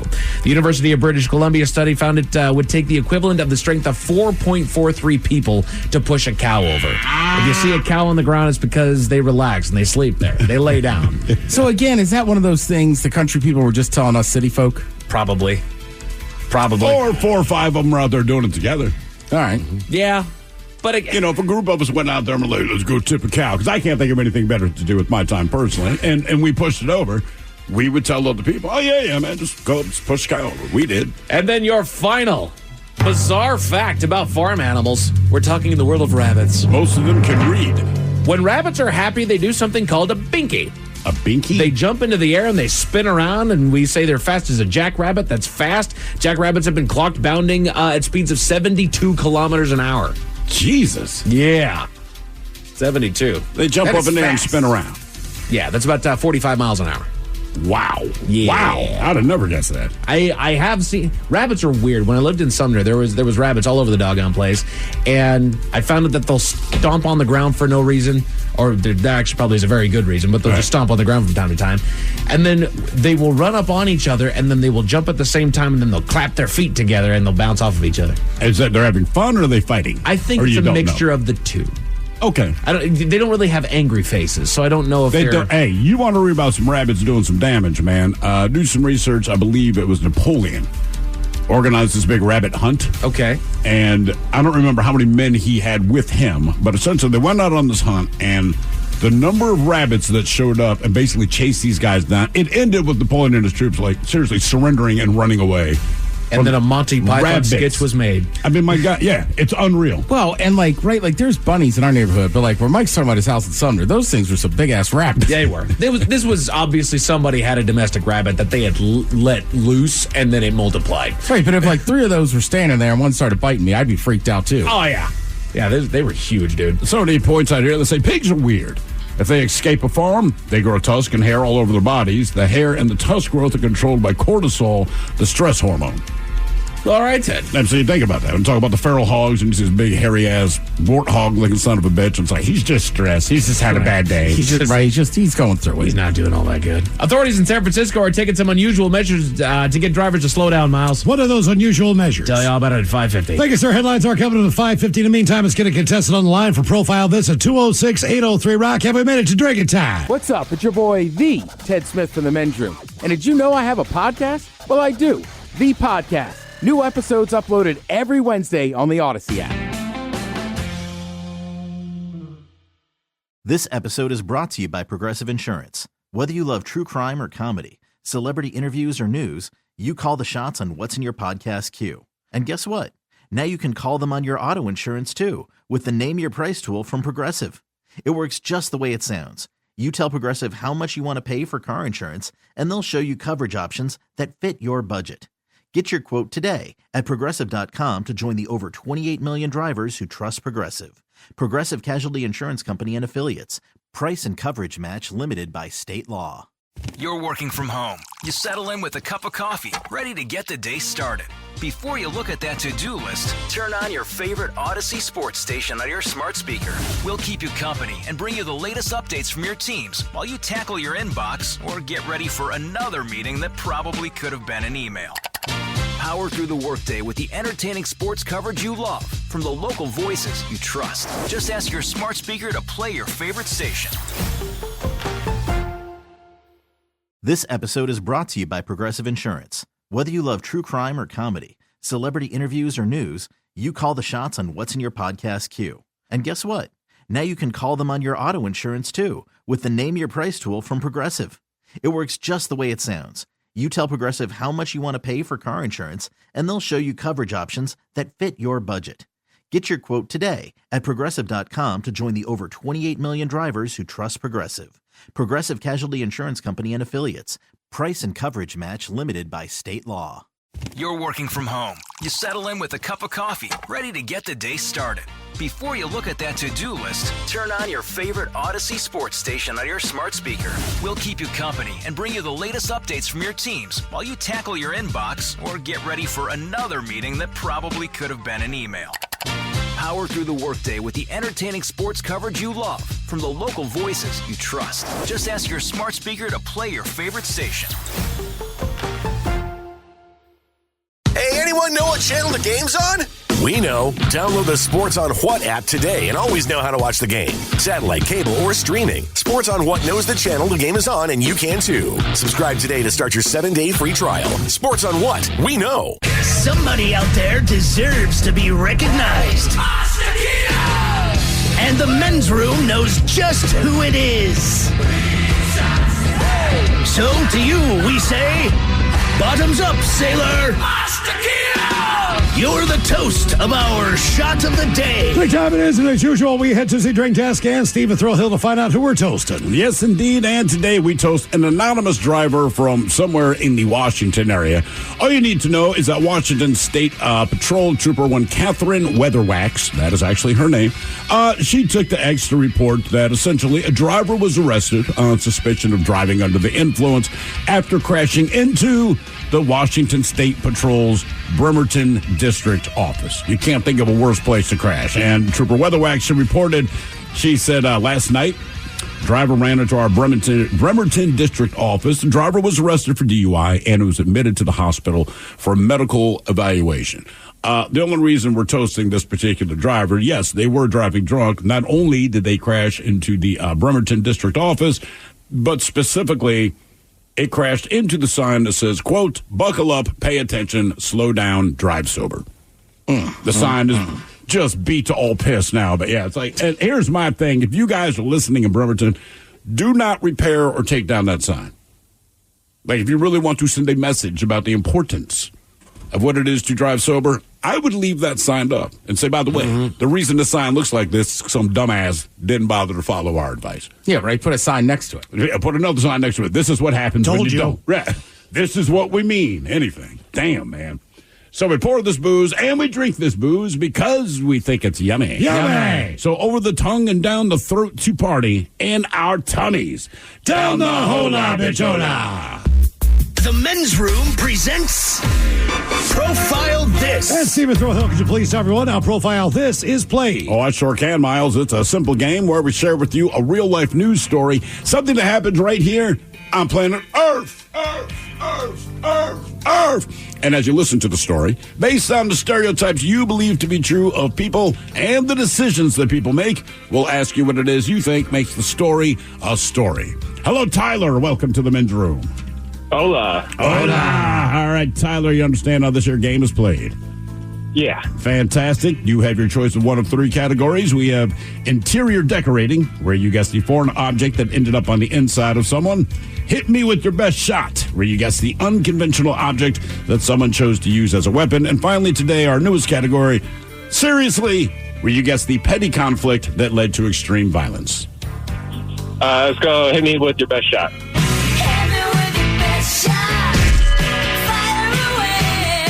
All right, we go to Florida, where 35-year-old Chelsea White and her boyfriend were in the kitchen about to eat dinner when the man discovered that his missing possession was inside of her backpack in the couple's Fort Pierce residence. Just keep in mind, they are together, but his item's been missing from him. He sees it in her backpack, and, well, things got ugly. Keep in mind, during the 11 p.m. tussle, keep in mind, they're about to eat dinner. At the 11 p.m. tussle ensued. White and the 35-year-old victim, they exchanged assorted blows. After the pair briefly separated, the man told cops that White began hitting him again after he went to grab the backpack. Now, while standing in the kitchen, she threw the object at him. Now, the object missed the target. Instead, it hit the door, waking up the couple's child. White subsequently grabbed the bag and walked away from the property. Well, she was located hours later and arrested for domestic battery. When questioned by deputies about the recent confrontation, the victim said that White was arrested in the past for a similar incident where they got into an altercation over the same type of object. And she was busted 2 years ago when a verbal argument over a handbag and a similar object turned violent. She kicked and bit the victim in that case, who asked White simply to return the item to him because it was his, but she refused. Well, she was subsequently found guilty of battery and sentenced to 12 months probation. Also ordered to pay about $800 in fines, court fees, all that kind of crap. It's unclear if the same object was involved back in 2022 and this most recent episode. But the question is, what is the item that keeps leading to battery? What is the item that she took from her husband or boyfriend? Was it a glass pipe? Was it an electronic scale? Was it a cell phone? Or was it a dildo? So glass pipe, electronic scale, cell phone, or dildo? So when you were saying it, I was thinking pipe the whole time. So I think I'm going with that. But what does Ted think? I'm kind of with you. I think it's got to be a glass pipe, too. Just because that's a very quick reaction, right? So you figure maybe this person has a drug habit. It's a little high and low. No pun intended. I'm going to go cell phone just based on the importance of needing and having and wanting that. So if you have a missing item, it's your cell phone, you're like, where the hell's my cell phone? Yeah, sure. You know, if it's in her backpack, you're like, dude, why did you steal my phone? All right, we're going to find out what this fight was all about. Was it about a stolen glass pipe, an electronic scale, a cell phone, or a dildo next? That was a tease. This episode is brought to you by Progressive Insurance. Whether you love true crime or comedy, celebrity interviews or news, you call the shots on what's in your podcast queue. And guess what? Now you can call them on your auto insurance too with the Name Your Price tool from Progressive. It works just the way it sounds. You tell Progressive how much you want to pay for car insurance, and they'll show you coverage options that fit your budget. Get your quote today at Progressive.com to join the over 28 million drivers who trust Progressive. Progressive Casualty Insurance Company and Affiliates. Price and coverage match limited by state law. You're working from home. You settle in with a cup of coffee, ready to get the day started. Before you look at that to-do list, turn on your favorite Odyssey sports station on your smart speaker. We'll keep you company and bring you the latest updates from your teams while you tackle your inbox or get ready for another meeting that probably could have been an email. Power through the workday with the entertaining sports coverage you love from the local voices you trust. Just ask your smart speaker to play your favorite station. 99.9 KISW. We return to the men's room with Miles and Thrill. Categories hit me with your best shot on Profilers. We got a Florida couple got into an argument. A man noticed a missing item that he had in his wife's backpack. Mm-hmm. That started a bit of a tiff, and she attacked him. Ironically enough, she attacked him based on the same object a year prior. 2 years prior, but yeah. 2 years prior, was put in jail for that. And the same thing happened again. Question is, what was the item that caused this confrontation? A glass pipe, an electronic scale, a cell phone, or a dildo? And Tyler, that is the very question that we posed to you. Let's start with Miles Montgomery. He went with the old cell phone. Yep. It was not a cell phone. And Tyler, you agreed with the Ted Smith. You also stated that as soon as the story started, your first thought was glass pipe, right? Like, that made sense. It was not a glass pipe. Huh. I will tell you this.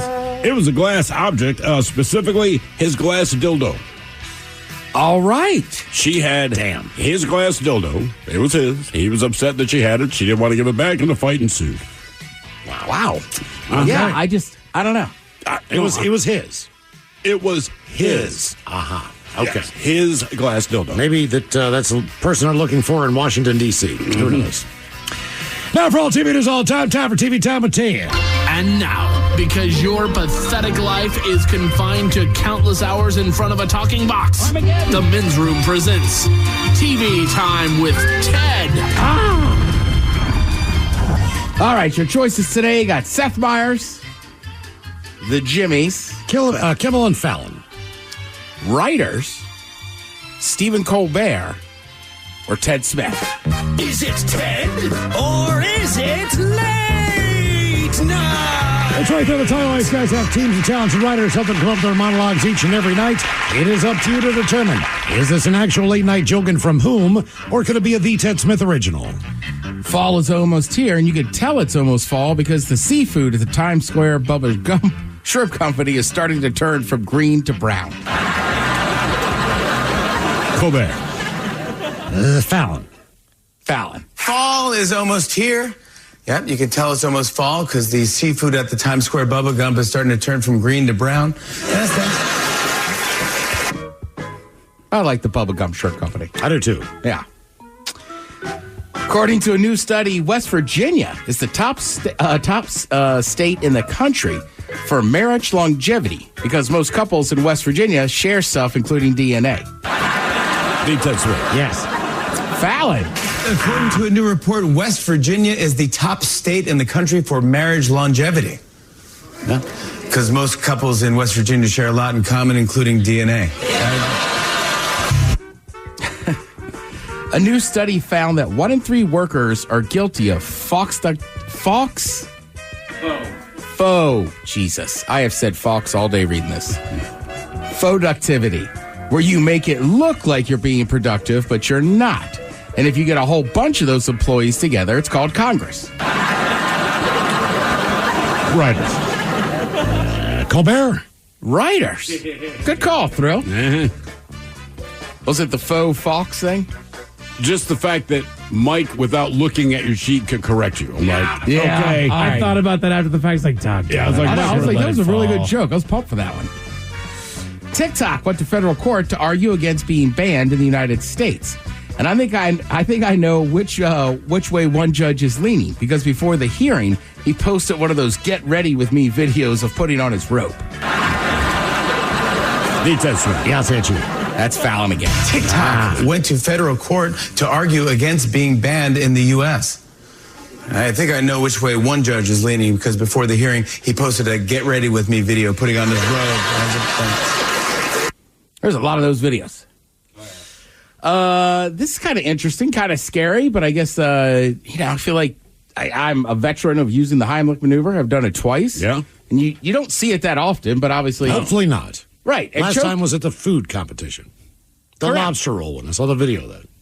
I never actually watched the video. The governor comes up and helps him, and the dude gets back in the competition. Yeah, governor of New Hampshire. Well, and choking is a serious issue. You know what I mean? There's a large number of people, what they say? The National Security Council counts choking as the 4th largest cause of unintentional injury death. Damn. More than 5,500 fatalities in 2022. Damn. Jeez. Scared to eat. Yeah, you just got to chew your food, which is easier said than done, but I don't know how to explain it. I mean, sometimes with my mom, I blatantly watched her talking. She just kept eating a garlic knot. And it was like, stop talking. And then with that one little kid, I watched her just inhaling food. But hell, I've even done it. I think Miles and I talked about it. I don't know. Sometimes I'm just sitting on my couch when the day's done or whatever, or sitting at a table eating some food, and it's like, why didn't I not chew that piece up enough? Have it stuck in my throat. Right. That little part where it does slide down, but I'm just like, what am I doing? Right? I should have just chewed more. Anyhow, Peter Burns, he's one of the works on ESPN college football. So he was down in Missouri, in Columbia, Missouri. The game obviously is going to be on Saturday, Friday night. They're out at a nice steakhouse or whatever. He begins choking on a piece of food. 2 of his friends tried a Heimlich. Doesn't work. A nurse tried the Heimlich as well. No success. Right? And then as he said, right as I was about to lose consciousness, a fan named Jack Foster basically succeeded in dislodging the food. The guy's a youth sports coach and had recently had CPR and Heimlich training. I wonder what he did differently. Just more strength involved, better technique? Or just knowing exactly where to put your hands? Yeah, it might just be technique and knowing exactly where to go. But yeah, thank God he took that class recently so he could actually go do that. And that would be first of all, as far as ways that seems horrible. Yeah. Choking would be a terrible way to go. Because you get to think about it the whole time. Yeah. And you're looking at other people. Plus, you didn't get your creme brulee. And there's got to be other people in the restaurant that are looking at him just what is going on there? But but what do you do, right? So I'm in a restaurant, someone starts choking. There's a lot of us there, but if I don't know you, but I see you jump up and you're giving someone the Heimlich, I'm not getting up from the table. Not as a mean thing, but I'm like, all right, somebody's got it. Then you failed. And then I see this guy Miles gives it a try. And he failed. Maybe at that point, but to be honest with you, since I've never given the Heimlich, and like most people, I quote unquote only know how to do it from seeing it on TV, I don't know if I'm putting my hands in the right place. I'd give it the old college try, but if a couple of you have tried, knowing that I don't have any training, I wouldn't bother to get up. Not as a mean thing, but like, if you guys couldn't do it, I don't know what I can do. It's a weird thing, too, because I remember sitting out on a back deck once, and, like, the neighbor lady came out screaming that she was choking. Now, obviously, it was stuck in there. Yeah. But she was still kind of talking. So, like, if there's levels of choking, I guess. Sounds like his was really in there, but I'm with you. I mean, the only time I did it in that bowling alley was just because everybody froze. I was just like, I think that kid's choking. Right. If everyone freezes, yes, and it's a child. Right. Your mom is your mom, so of course you're going to spring into action. But and I'm with you. I think a lot of people, it's just a matter of somebody getting up and trying. But thank God. I mean, right. So that guy must have sat there and watched him. And then, like, I would think after a certain time, which would seem like forever, and it's not working, I would be like, does anybody actually know how to do this? It's kind of why I cut up the hot dogs for the kids all the time. Like, overcut them up. Yeah. When they finally got a whole hot dog, they're like, this is a hot dog? I'm like, well, I mean, yeah, if you can. That's a trust hot dog. Yeah. I trust that you actually chew it now. It is ironic because kids love eating hot dogs, but I feel like that is the most choked on item. It is. Or one of them. Yeah. Even when I was a kid, I remember somebody running out in their front yard and being like, my son's choking on a hot dog. And, like, people ran in. Obviously, somebody gave him the Heimlich. The kid didn't pass away, but it's like, yeah, but they like hot dogs. They like them a lot. All right, so speaking of the Heimlich and medical situations, I got here a list of, from Entertainment Weekly, the top 10 medical shows. Now, this is according to them.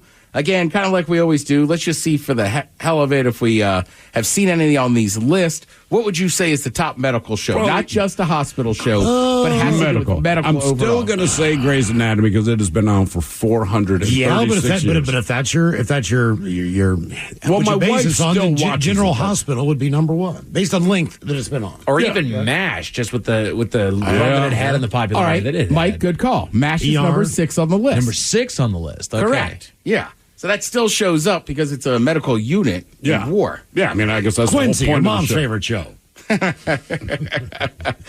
So, ER was number 1, which isn't surprising to me. I never watched it, but you couldn't escape it when it was on. It was like Smooth from Rob Thomas. Whether or not you like it, you heard it. They had the biggest starring cast, I think, of any of the shows. As far as the star power of the people. Retrospect, I think. Because at the time, you didn't know who George Clooney was. You didn't know who whatever. I can't think of the black dude's name. Isaiah Washington, I think it is. No, that he was there. Something Margulies. You knew the bald guy from something. I just can't remember. The bald guy. Oh, Anthony Edwards? Yeah, you knew. Okay, well, he was Goose from Top Gun. From Top Gun. Well, also, ER, you got to remember, when that came out, that was on NBC, and I almost feel like that might have followed, like, all the super funny stuff. Right, the Thursday night lineup. The Thursday night, right. You could not F with NBC on Thursday. Right, so then it was like, all right, well, ER is going to dominate. Everybody's going to love it. So I kind of like this one. Number 10 on the list, they said Nurse Jackie. Never saw. That was the chick who played Tony Soprano's wife. Yeah, Edie Falco. Right, that was on Showtime. I think that was a little more about the nurse life than just... Wasn't she like popping pills or something? If I remember, like the previews they had. People loved it. Okay. Speaking of popping pills, House makes the list at number 9. Great show. You watched that one, too. I loved House. All right, and that was part of his shtick, right? He was always taking the pills. Popping pills. He was popping Vicodin all the time. And I'm pretty sure that... My wife used to call me House. She's like, you're grumpy and you're on drugs. I'm like, well, both of these things are true. Just need the cane and, the medical degree. Yeah. Yeah, and I forget who that actor is, but I'm pretty sure I read something that, like, he spent, like, a few days eating Vicodin, so he was like, I want to know what it's like to come off them and what it's like to feel it, so I can be a better actor. Hugh Laurie. Hugh Laurie, right. Yeah, and in retrospect, it's like, Hugh, that's kind of that's dangerous. Yeah, play with fire there, man. Yeah. I think he knew. Chicago Hope makes the list. That was 94 to 2000 on CBS. This one was on HBO. I don't even recognize the name of this one. Getting On. I don't know. Getting On. Getting On. No, I've never even heard of that. Yeah, it only lasted a couple seasons, but people... Obviously, people liked it. As Mike said earlier, MASH made the list at number 6. In front of that, Scrubs. Okay. That's a funny show. Yeah, that was good. Did you guys ever watch Scrubs? Yeah, I watched Scrubs, yes. Scrubs was awesome. I mean, now granted, it was on for a while, right? It was on for 9 years. But remember, it was on NBC, then it went over to ABC, but, like, I don't feel like that show ever got enough credit for how funny it was. That's exactly right. MASH was technically a comedy. Obviously, the setting was not of that. But to do a medical show and then make it comedy and make it funny... Scrubs was great. That's not your normal footprint or your normal blueprint, I'm sorry. 82 to 88, St. Elsewhere. St. Elsewhere. Yeah. Great album from Gnarls Barkley. Never watched the show. I think my mom may have watched it. Wasn't that a movie with the Rat Pack? No, that was St. Elmo's Fire. Yeah. Was that the show that broke Denzel Washington, though? It might have. That may have been the show. Yeah, I think you're right. Obviously, still in the air, Grey's Anatomy at number 3. Oh, yeah, powerhouse. It is. It's amazing. Is number 2 General Hospital?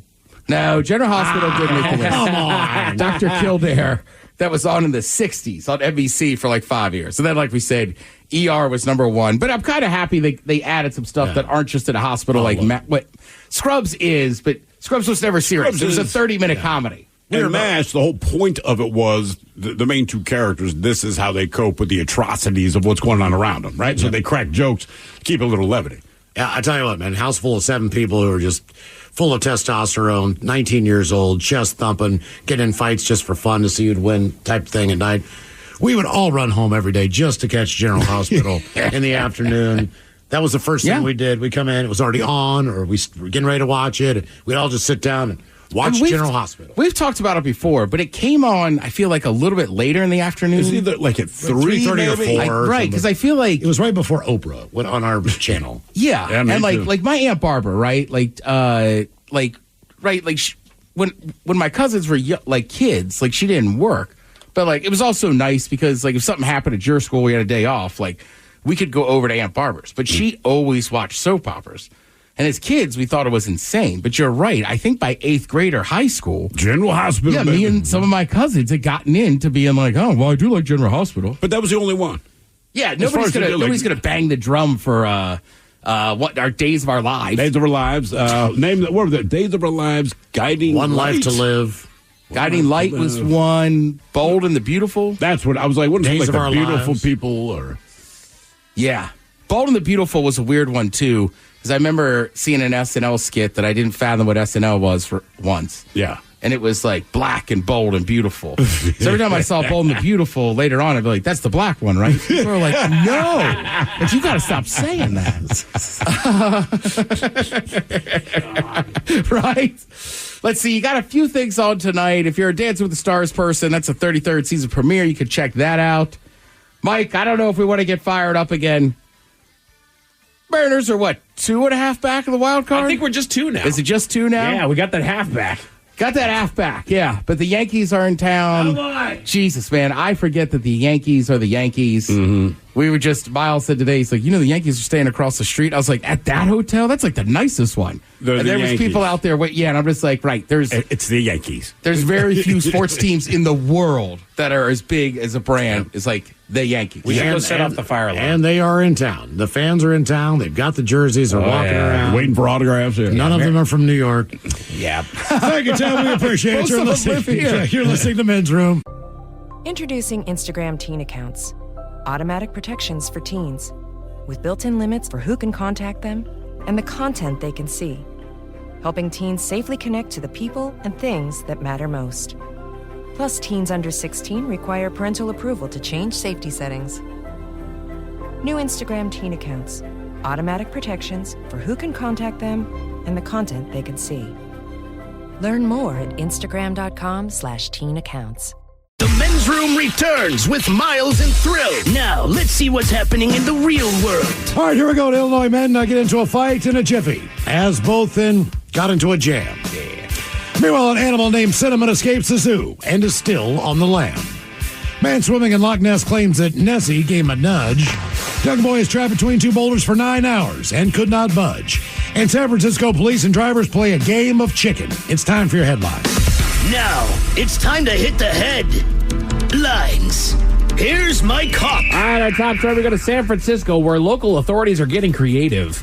Local laws require drivers to stop short of a crosswalk if a pedestrian is attempting to cross, a law that's been ignored in recent times, leading to stories of pedestrians experiencing close calls or even getting themselves hit by passing cars, failing to yield as they try to cross. There was actually a story not too long ago where somebody unfortunately lost their life in just such a story. Mm-hmm. In light of this, local police hatched a new plan to bring more attention to crosswalks as drivers approach.